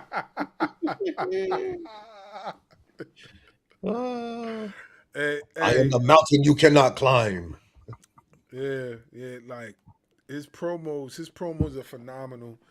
Like, you know, the character alone, like Obafemi reminds me so much of Monty Brown, the alpha male. He reminds me so much of Monty Brown. Like, you know, that's another guy that should have been a heavyweight champion in WWE. He should have been a heavyweight champion in TNA. Like, yeah, he reminds me so much of that guy for sure. Like, he's definitely the dude to look out for sure. I mean, homie said it is very symbolic that John Cena's end is my beginning. Cody, your time is up. My time is now. Mm-hmm. Holy crap. I mean, come on. Yeah. And does he write his own promos? Like, cause I don't know. his promos are pretty seasoned to be I that. am the ruler, the destroyer, the bringer of war. Mm-hmm. Like his I promos are mean, don't get me wrong. Seth Rollins, I think, deserves it. Hangman Page, after getting the title back at All In, deserves it.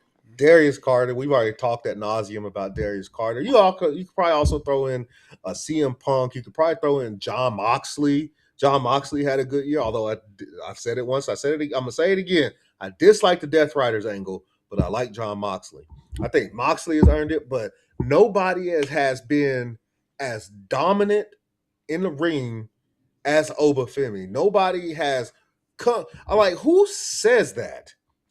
I am the ruler, the destroyer, the bringer of war. I am inevitable. The mountain you cannot climb. Like, bro. the dude Like, is Thanos. He's Thanos. Right. I'd be sitting there like, yo,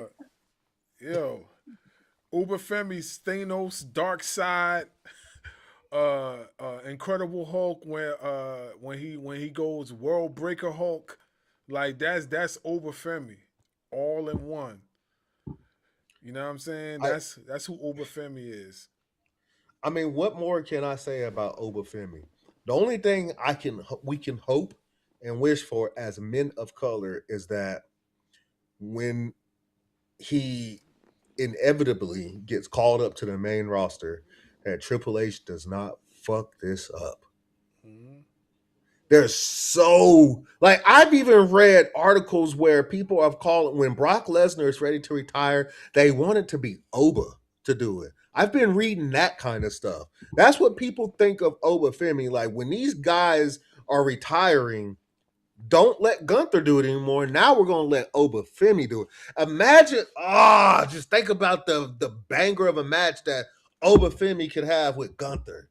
Yeah. Roman Reigns, CM Punk, Seth Rollins, Braun Breaker, Bronson Reed. Like, Yeah. there's so many. Triple H, please, for the love of all that is mighty, do not treat him like you did Carmelo Hayes. Congrats to Carmelo Hayes for winning the United States Championship, finally. But do not treat him. This guy is a totally different monster than what you're getting in Carmelo Hayes. Mhm. Totally different. Treat him as such. Well, if you talk about Carmelo Hayes, they already they dropped the ball on him. I mean, they're trying to pick up the pieces and the scraps that are left and trying to do something with it. Hopefully, they give him a decent run with the U.S. Championship and push him, moving forward because he's a future WWE champion in his own right. Like we seen what he could do in NXT. We know he's that good. So let's see what happens. Booker of the Year. Hmm. Who pushed him in NXT like that to be like this unstoppable force? Shawn Michaels did that with Carmelo Hayes. And then he turned around and did it with Trick Williams. And then he turned around and did it again with Oba Femi. Like, Shawn Michaels understands what he's seeing. Like, he did it with Ilya Dragunov, too, before Dragunov got called up. Like, he knows what to do with these guys and girls to make them stars. And then they get caught up, and then Dragunov, no fault of his own, because he got injured. But everybody's question is, why couldn't Carmelo Hayes get the same push on SmackDown that Braun Breaker was getting on Raw when Carmelo Hayes, in my opinion, is the better wrestler? He has more moves than just spear, right? Doing the Frankensteiner. Carmelo Hayes has a lot more to offer than just that stuff and tweaking at the neck like he's asking for some more rugs to do. You know what I mean? So, but anyway, all I'm saying is that when Oba Femi gets called up to the main roster, whether if it's Raw or SmackDown, he cannot be treated like they originally treated Carmelo Hayes. This dude has to be treated like the monster that he is. And if they were confident enough in him to put him up against Cody Rhodes on Saturday night's main event and also dominate Cody Rhodes at Saturday night's main event and also allow Drew McIntyre to get involved and get choke slam. Not just choke slam, Oba Femi shoved his ass straight to the ground and then choke slammed him. So they got trust in him to be able to perform at the main roster and to be pushed like a dominant force, because if they were not going to push him as a dominant force, why the fuck would they allow him to dominate Cody Rhodes the way he did? Yeah, true. Yeah, So, true. I agree. Like, yeah, Oba Femi, like, well deserved. Can't wait to see what happens on the main roster. Hopefully they book him right. absolutely. Let's move on. Consistency all year long. The Ring Ropes and Turnbuckle Female Wrestler of the Year goes to Io Sky.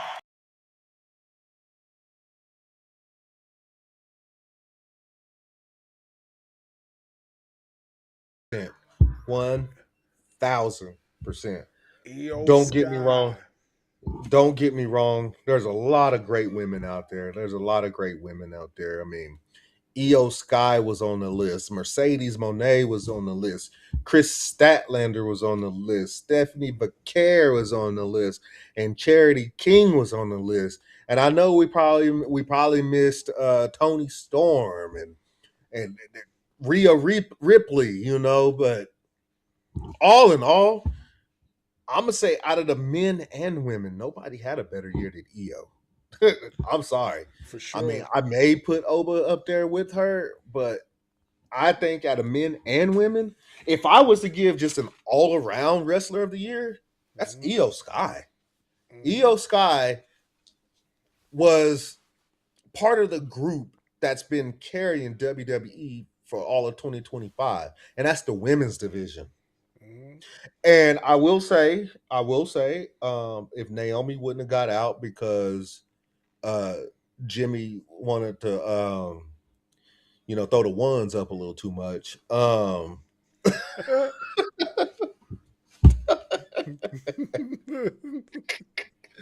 He was throwing up the ones, but just not with his finger. You know what I'm saying? You know what I'm saying?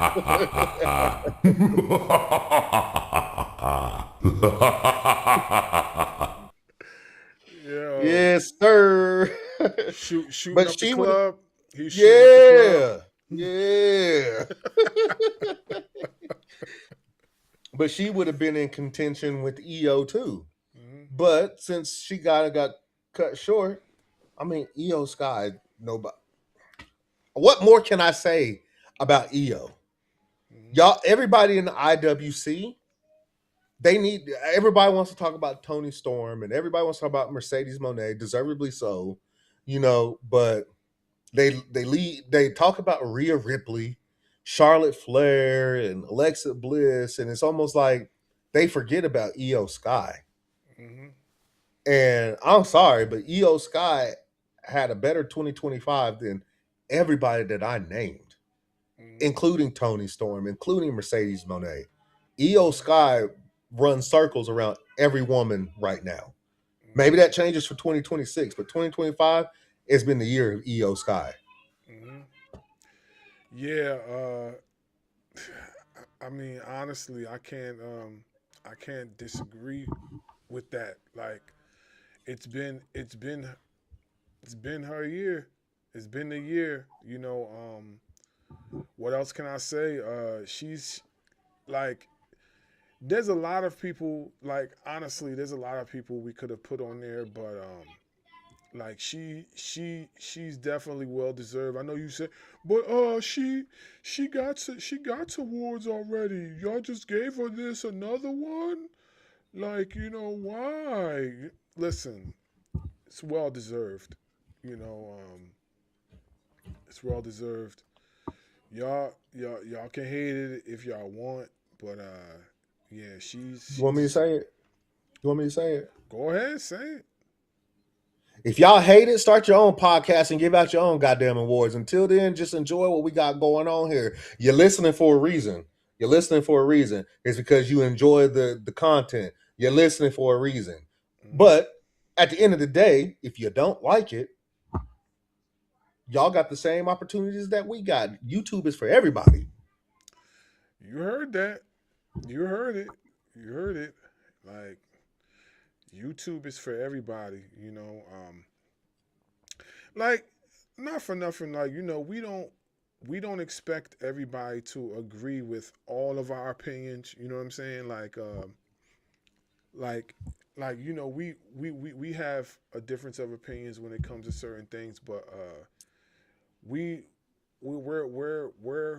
basically pretty honest when it comes to how we feel about our, wrestling. You know what I'm saying? Like, we don't sugarcoat. We give our honest assessment of how we feel and what we think should happen, and things like that, man. Like, it's not for nothing. Like, like, this is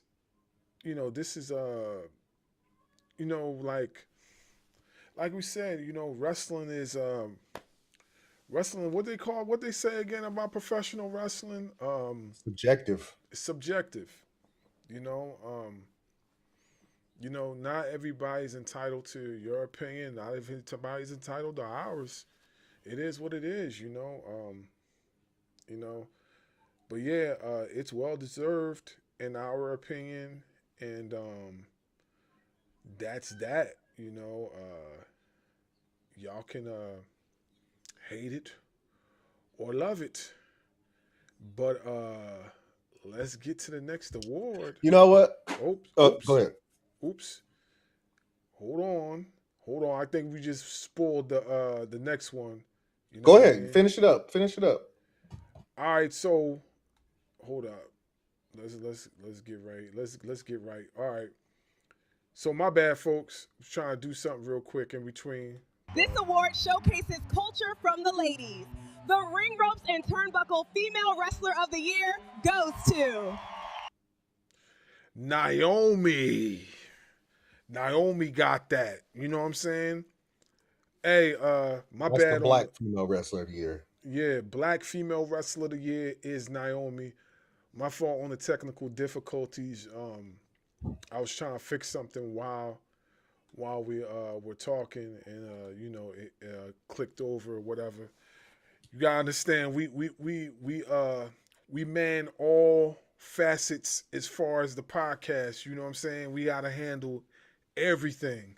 So until we get a tech guy or girl to be handling the other side while we focus on the content, we gotta do all that ourselves. So, but yeah, the Black Female Wrestler of the Year, of course, is Naomi, and it's well deserved. Miss Caution was on a rampage, and I know what y'all gonna say. Oh, but she got pregnant. How did she get that? Listen, if you look at the women's roster right now in WWE, even though the women's roster is flourishing, there is a small void within there, and that void is Naomi. If Naomi was there, we probably wouldn't get what we got from Io Sky. We probably wouldn't get what we got from Stephanie Vancour. We probably wouldn't get a lot of things because Naomi would have been holding it down. You know what I'm saying? And I'm not saying, oh yeah, Naomi made these wrestlers. No, she didn't. I'm just saying that you could see how much she's missed in certain categories. Like, you know what I mean? If Naomi was there, we wouldn't get Jade as a champion just yet. You know, we wouldn't get Jade as a champion. I'm just being for real.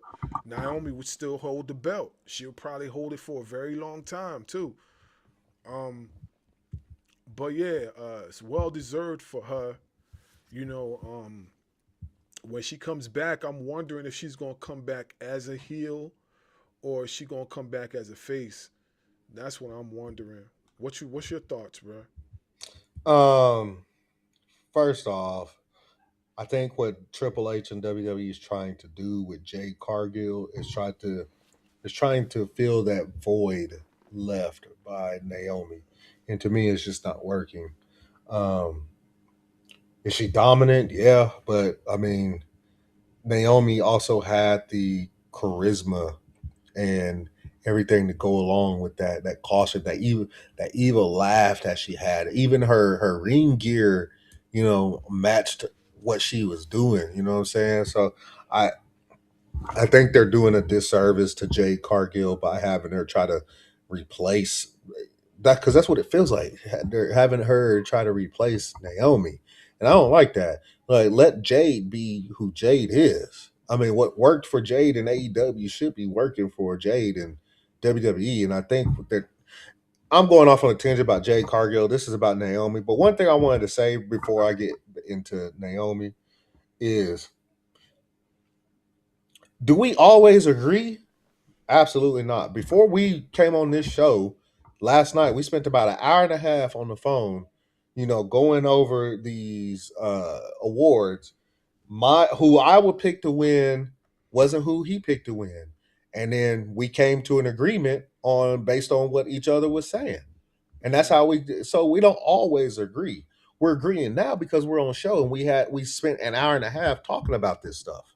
Yeah. So a lot of work goes in behind the scenes about this stuff. So it looks like just because it looks like we agree on camera doesn't mean that we agree off camera, because we had to come to an agreement on these awards also. Yeah, for sure. Just want to throw that out there. But Naomi, like, everybody in the culture was so freaking happy that she won. Like, because everything that was being said was like, man, Triple H better not mess this up. He better not mess this up, especially after she won. She better win Money in the Bank. She won Money in the Bank. Oh, they better not mess up her cash in. They better not mess up her cash in. They didn't mess up her cash in. They actually let her cash it in, and they didn't make her lose it on her first title defense. She didn't lose it. Mm-hmm. She held it. The only reason why she let go of it was because Jimmy Uso was throwing up the ones. And that's it. If it wasn't for Jimmy, shooting his shot, get what I'm saying?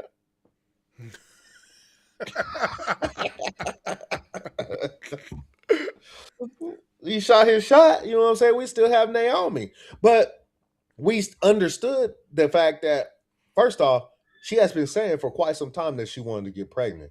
So it wasn't really all that surprising that she was pregnant. It was surprising that it came in the middle of her title reign.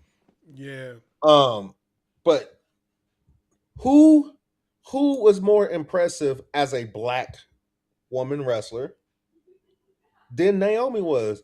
Like, people, I understand. People are going to say Mercedes. Are you saying it because her matches were that good, or are you saying it because she had 35 fucking titles? Because I can say Naomi had a title and her matches were good. That's all I'm gonna say. I'm gonna say this before we go on to the next award. I'm gonna say this. Y'all can thank TNA.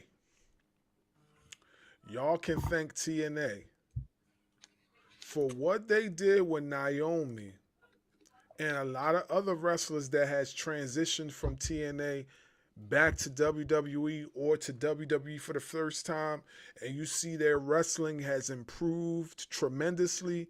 Y'all can thank TNA. I've been said that TNA is the stomping ground for, like, if you wanna hone in on your craft as far as a wrestler. I don't know exactly what they do over there as far as the training, but whatever they doing, it works. Because when Naomi went over there, you seen a whole different Naomi. You seen a whole different Naomi.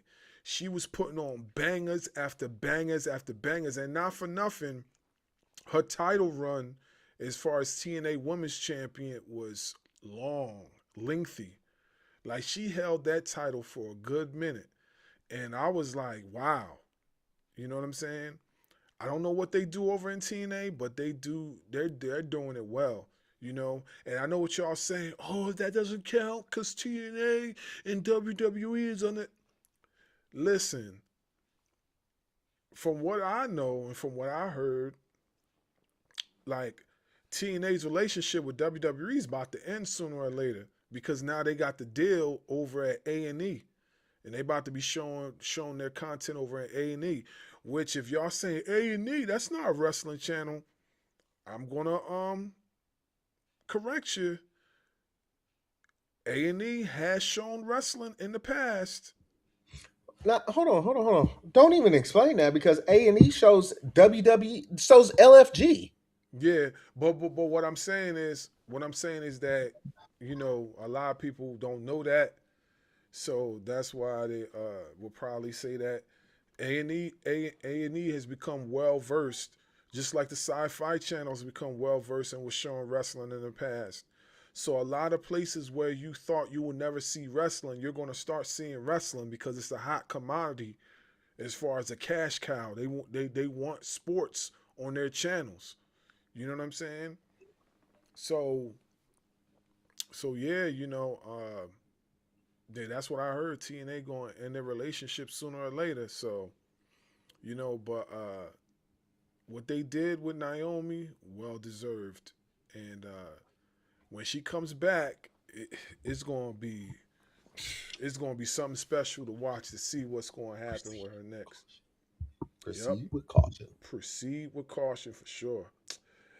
Let's go to the next award. We're counting down to the last one. This award showcases fan favorites. The Ring Ropes and Turnbuckle Baby Faces of the Year goes to Ugly Gang. Yo! Hey, listen.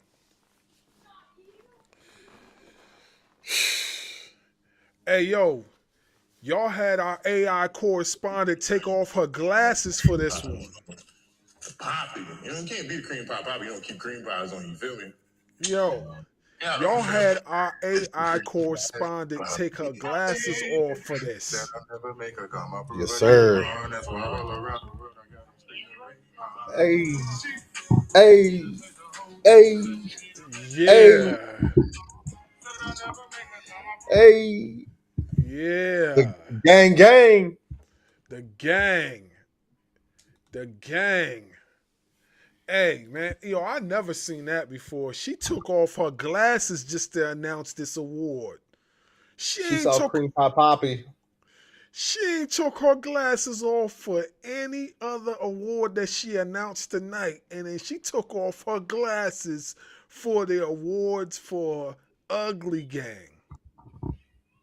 She did that because she saw cream pie Poppy. She's like, oh, cream pie, huh? Okay.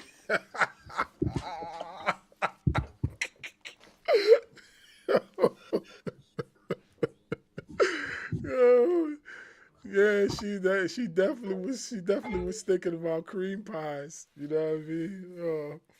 But yeah, shout out to Ugly Gang, Rayhan, Zay Vega, Jordan Hope. Yeah, man, well deserved.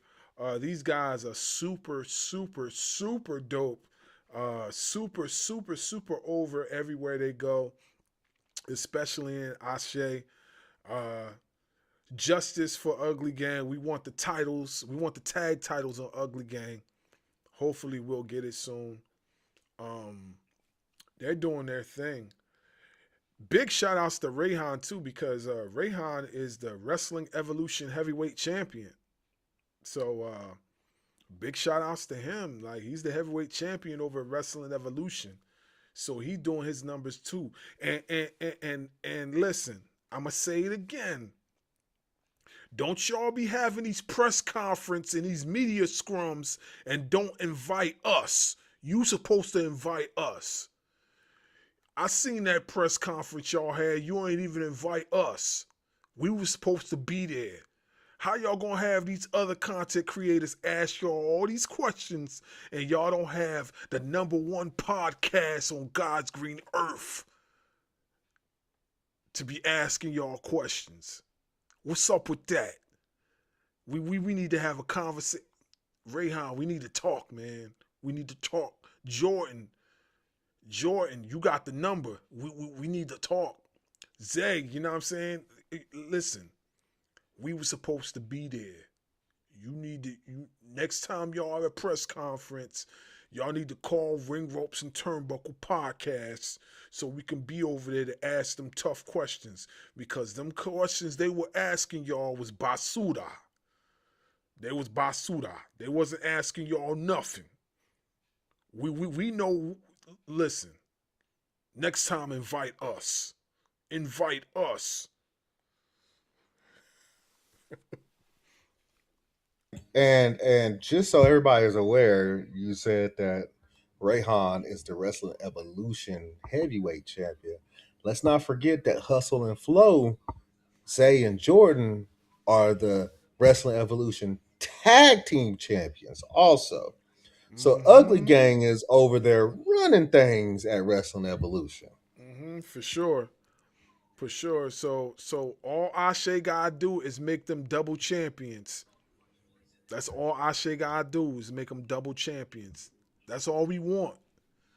Double champions for Ugly Gang. Double champions. However y'all want to do it, just go ahead and do it. Mr. Lockhart, go ahead and do it. You know what I'm saying? Y'all done already screwed up boys over, you know what I'm saying? Like, let's go. They Yeah, earned this. Let's go. yeah. We for don't sure. even know who who this new tag team is. We don't even know who they is. Yo, I already said what said. I don't even know who they are. Like, Bro, we don't even know who they is, but we know who Yeah. Gang Gang is. Yeah. Why Caprice Coleman's son messes shit up. Hey yo, Rayhan was talking to him Hey, like he was he's hot. yeah. Rayhan was talking to him like he was a foster child. He's like, I asked you to get in the ring. Who told you to get up in here? I told you. He's like, I told you. He's talking. It's Hey, Rayhan was not having it. like, I told you. What were you doing? What were you thinking, man? Homie was hot. Yeah. Hey, man. Hey, that's what happens. That's what happens when you don't invite Gang Gang. That's what happens. We were supposed to be in them interviews. It was supposed to be us. Supposed to Yeah, we be gotta us. talk. We gotta talk. Yeah, it was supposed to be We us. still love the Gang Gang though. Yeah. But yeah, all jokes aside, shout out to Ugly Gang, well deserved. As you know, we're big fans of what they do. We're not only fans, we're supporters. You see it right here. You see it right here all day. We are official supporters. We are official. You see that right there? That's the My emblem. dumb ass didn't realize there were stickers in the bag, and I thought it was just a T-shirt. And my dumb ass threw the damn bag away, forgetting there were stickers in there. So that's on me. Yeah. Yeah, we are supporters. We supporters. Like we definitely like want to see them flourish. You see that, hey, untouchable, Jordan Hope. You see that? You see, untouchable. You know what I'm saying? Hey, you want us to go even further? You want us to show our fandom? There we go again. There we go again. You see that? Yeah. Yeah, we not. Yeah, we Hey, we ain't just talking, bruh. We ain't just talking. We do this. yeah, for sure. We got wrestlers reaching out to us, bro. Let's go. Psycho Boy, he reached out to us because he see what we doing. What's up? Yeah. And Yeah. hey, shout out to Psycho Boy. Appreciate you, Psycho Boy. Yeah, like I said before, it's a humbling experience to people to reach out and tell us what we're doing. That's great, and how we came such a long way, and hopefully we could continue to evolve and just move up. You know what I'm saying? Like Hey, don't forget,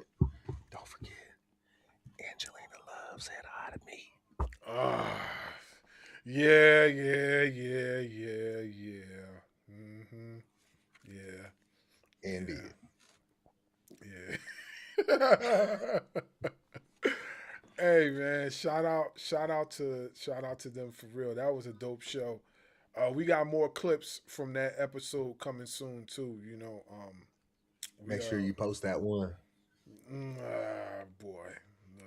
Yeah, sure. Yes, I definitely will. Yeah. Yo, you see, hey man, this guy cheesing, boy. I tell you. But yeah, it's a humbling experience to see that. Hopefully, we can continue to move up the ladder when it comes to this podcast and really elevate. The goal is monetization, people. I've been saying it time after time again. I'm gonna say it again. We need your help.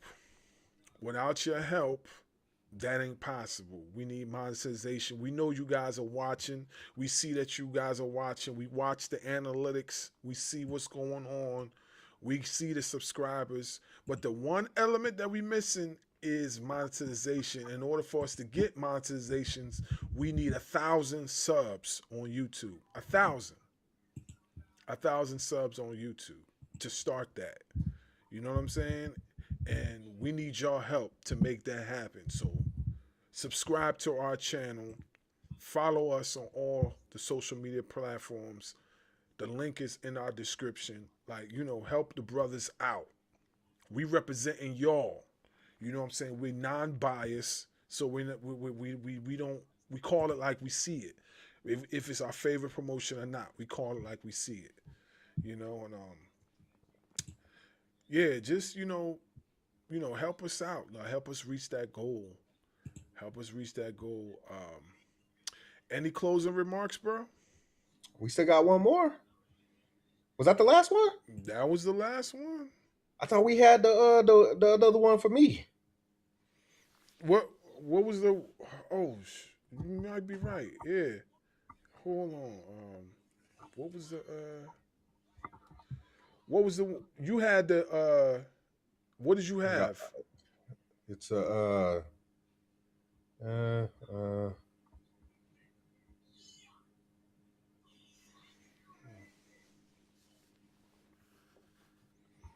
Because I probably didn't.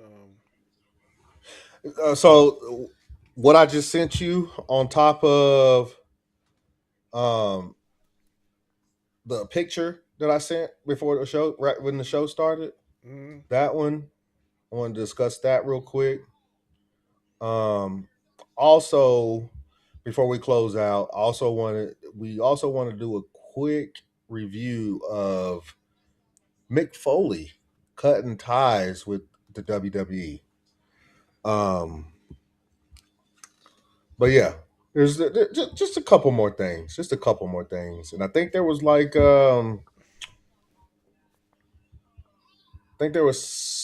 something else that might be popping up. I can't remember. Okay. Yeah. All right. So let me.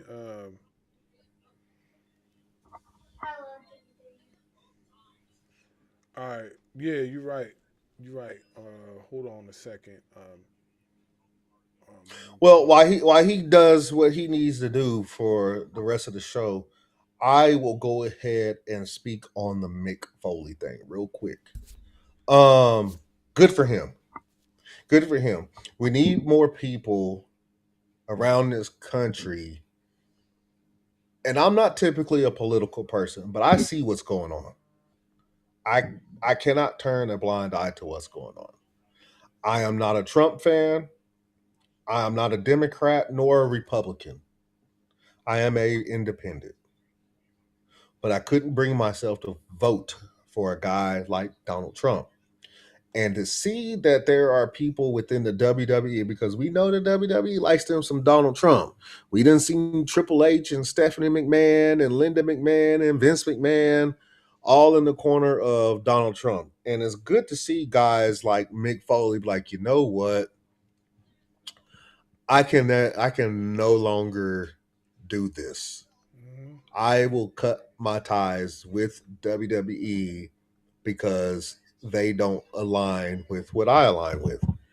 And truth be told, it shouldn't be hard for people to cut ties over something like that because there's nothing moral about the guy that's in office right now. 34 count felon has openly admitted to grabbing women by the you-know-what. And we recently just found out, which we all kind of knew anyway. We recently just found out that he is in those Epstein files, along with Bill Clinton and a bunch of other people. But the guy that said that it was all fake news, guess who's in there? Donald Trump. So why does a company like that want to be associated with him? So I commend Mick Foley for standing up and doing something right like that. I also understand where Kevin Nash is coming from. Kevin Nash also sides with Mick Foley, but he said he just can't see himself cutting ties with the WWE because he is such good friends with Triple H and Stephanie McMahon. I understand that. He said that, Triple H was there when his kids were born and, the whole part of the click stuff. So I completely get that. I really do. I also understand Triple H.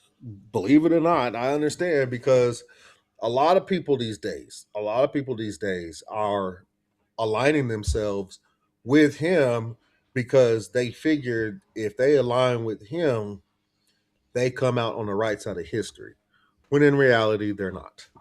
But I get it. You're a $1 billion company. Of course, you're going to go with the businessman, right? But the businessman is a failed businessman. All in all, I'm with Mick Foley on this.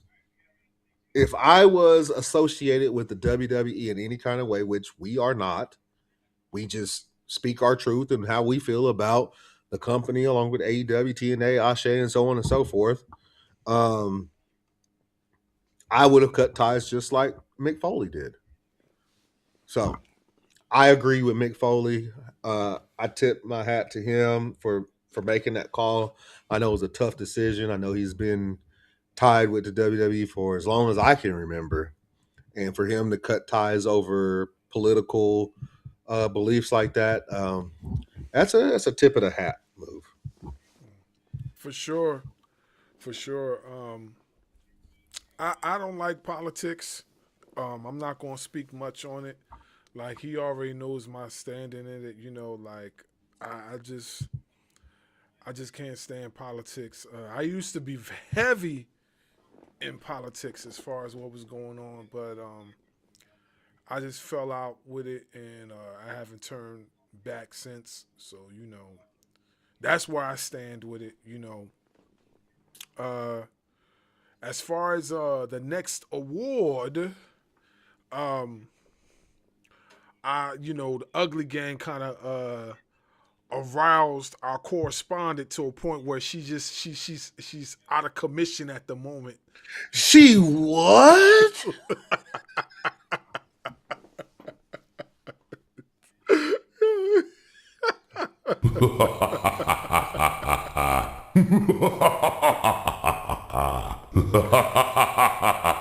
I told you she took off the glasses. It was a wrap after that. We ain't seen her ever since. Dang, Cream Pie Poppy did that? Dang. Yeah. It's all jokes, people. Don't get offended. Like, just chill, relax. I know some of y'all it's all jokes. Just relax. You know what I'm saying? Like, the correspondent ain't even real, okay? Just calm down, relax. You know what I mean? Don't go report our channel and all this other stuff. We just joking, okay? Calm down. Get your panties out of a bunch. Yeah, So the next award, obviously, is Heel of the Year, which is, we're gonna pull it up right now. Heel of the Year. Wait a minute. Hold up. Ego. Yeah, he gets the Heel of the Year award. The Heel of the Year award. Round of applause. Yeah, I know we didn't have the correspondent. I guess Cream Pie Poppy took her out on a date. So, guys, she done got all hot and heavy and stuff. So, but yeah, man. So that was my Heel of the Year. If y'all been paying attention, y'all know how I feel about Ethan Page. Mm-hmm. I know earlier we were talking big ups about Darius Carter. Mm-hmm. So who I had in the list was Ethan Page, Darius Carter, the Young Bucks. I know they recently turned face with Kenny Omega, but for the latter part of the year, they were heels. I had John Moxley and I had none other than Gunther. Now, it'd have been real easy for me to choose Gunther, especially lately. He's been showing his ass since retiring John Cena and making him tap. But, I mean, Him breaking Javon Evans' jaw. Javon Evans gets his jaw wire shut. We get it, people. It's fake. We get it. But as part of the storyline, comes back, tries to jump Ethan Page. As he's doing it, Ethan Page is right, right in the jaw. He's bleeding out of the mouth. Broke the man's jaw. And then just everything else that he's doing it in AAA. Dr. Wagner, he was being diabolical with Dr. Wagner. And now he has Chelsea Green with him. Like, Chelsea Green alone is funny, right? And then you add Ethan Page. To me, it's just the heel of the year. And y'all, you want to talk about fumbling? This is one that I will say Tony Khan fumbled. Because you see the work that he's doing now. Why couldn't he have done that in AEW? Maybe Barz is right. Because earlier he did say that maybe Tony Khan just didn't know what to do with him. But Shawn Michaels figured it out real quick. So if Shawn Michaels can figure it out, why couldn't Tony Khan figure it out? To me, this is the definition of a fumble. Not every signing that goes from WWE to AEW or AEW to WWE is a fumble, but I think this one is a fumble because he has been phenomenal since being in NXT. And I told my boy this earlier, last night when we were discussing all these awards, that when he told me that Ethan Page was going to win his Barz award, that I thought Ethan Page would have been perfect for the Vision because he fits the kind of heel that they need. Like, you got Bronson Reed, who's like he's the muscle, and you got Braun Breaker, who is just like your running a mill kind of heel. He's gonna go after the bell. He's gonna spear you after the bell rings, and like you did CM Punk. But Ethan Page is a mouthpiece. Number one, he can cut a promo with the best of them. He's proven that at NXT. And he's got the heelish behavior to go along with it. Not that I'm going to spear you after the bell, after the match is over. No, the heelish behavior, like, I already broke your jaw and I'm going to re-break it again. That's the kind of heelish behavior I'm talking about. Somebody who came in second for his Diabolical award was Ethan Page, because he is diabolical. He really is. So I love a good heel. And I think, yes, Gunther was a good heel, is a damn good heel. Jon Moxley has also been a damn good heel. But I don't think either one of them is better than Ethan Page. So Ethan Page is my heel of the year. You heard it. You heard it, man. Ethan Page walks away with 2 awards. 2 awards this evening. He walks away with 2 awards. Yeah, man. He's nothing to play with. I'm anxious to see what's going to happen with him on the main roster when that does happen.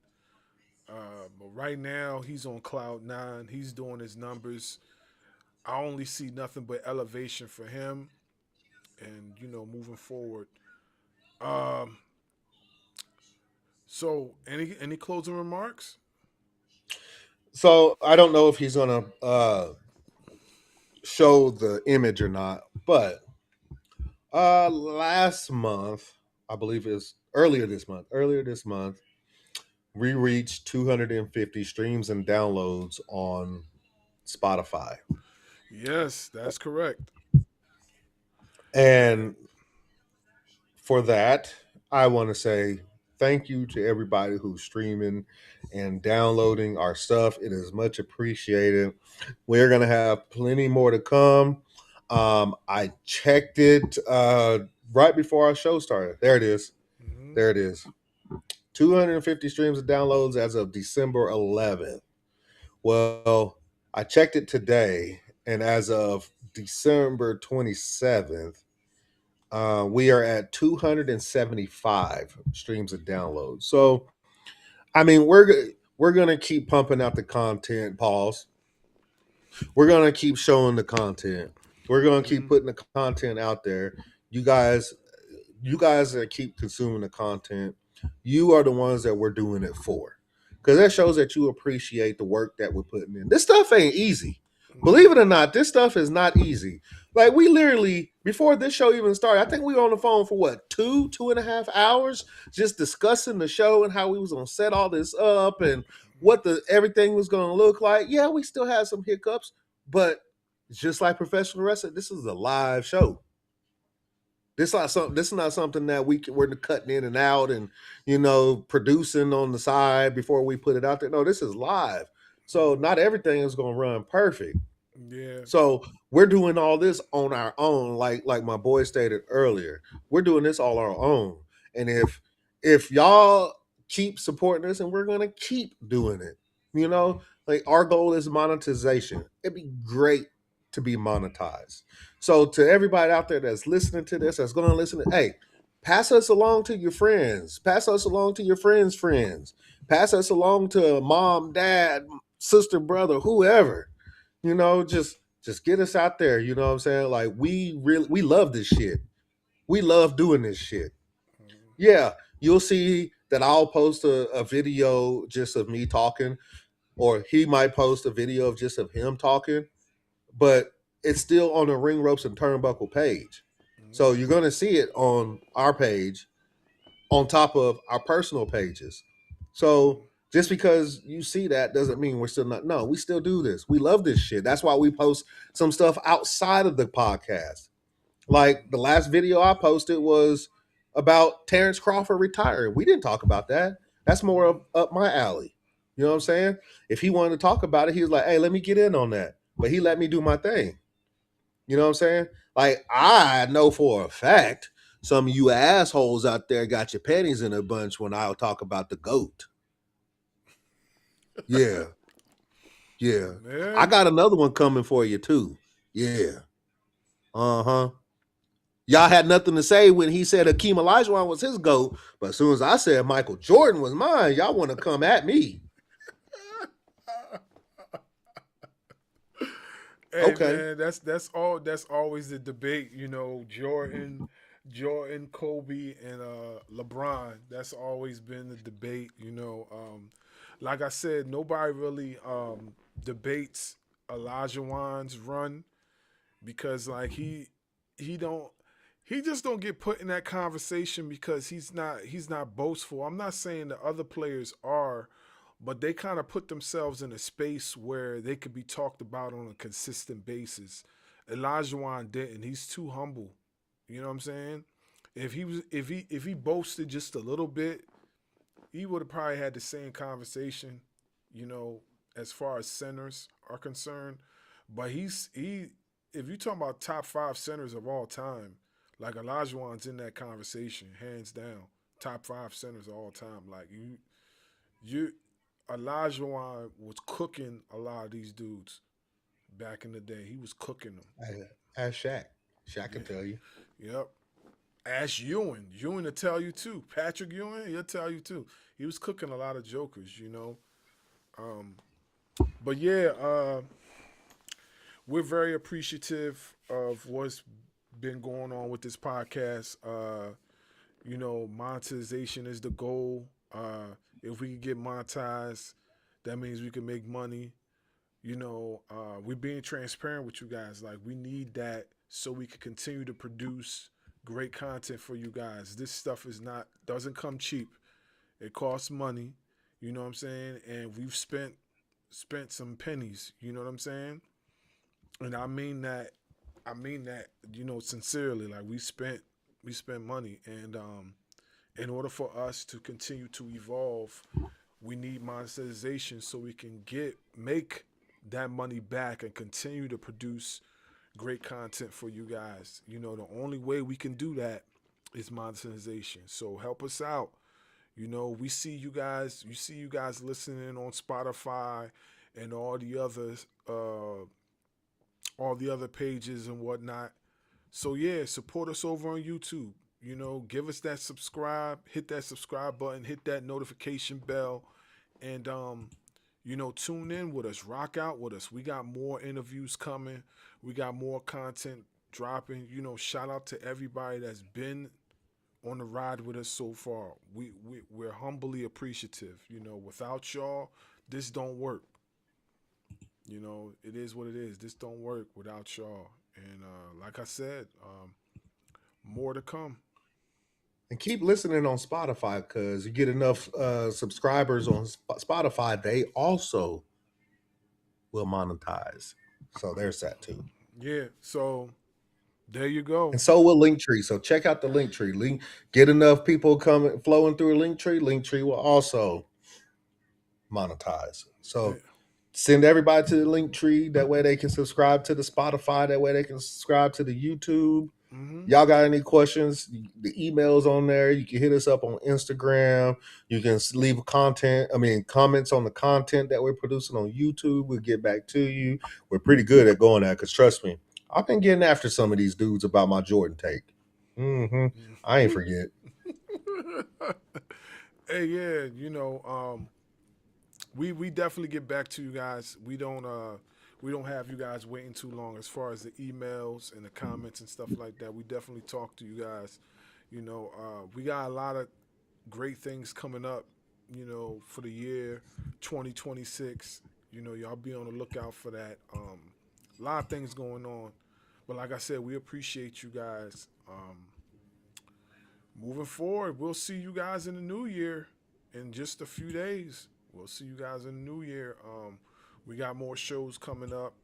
We got more reviews coming up. We're actually behind on the reviews, but we're going to get it together. You know, we just got so much going on. The holidays are, you know, here. So, you know, we had so much going. You know, this ain't our only thing we do. You know, outside of this, we got to work.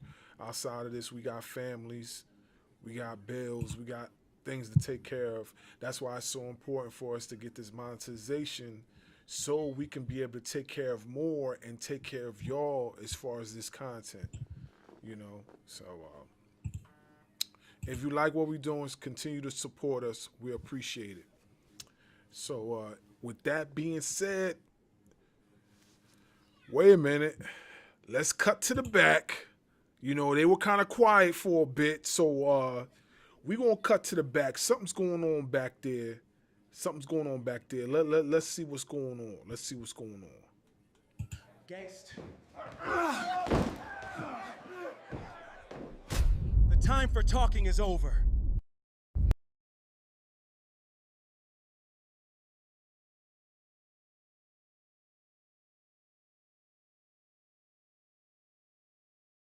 Yeah, bro. He got me, bro. Yo, why ain't you tell bro, bruh? Man, you want a shot at the belt that bad, you go come and sneak me like that? Let's go. Me, you, for the Flawless Victory Championship. You heard it first. Trippy D versus Darkwing Dub for the Flawless Victory Championship. Let's run it. Let's run it. See, I didn't even know this occurred. You know what I'm saying? Everything that you seeing that's happened, it happened recently. I had no idea. I just kept getting interruptions from the back. And this is what happened. Pause, by the way. You know what I'm saying? Y'all don't even try it. Don't even try. Pause. Pause to infinity. Hey, they would have got your ass too if they was on the show. They would have got your ass. But yeah, I had no idea this was going on. So it just lets me know now that I'm my brother's keeper, and I got, you know, we got some business to handle. Let's just put it like that. We got some business to handle. So anyway, I hope you guys enjoyed the show. We'll be back with y'all on the new year, and also, like we said, we got some more episodes coming on the way, more reviews coming this way. Y'all stay on the lookout for that, and we will see you guys again real soon. Happy New Year, happy holidays, all that good stuff. Deuces. Bring him out! This is the Ring Ropes and Turnbuckle Podcast, your home for real pro wrestling talk.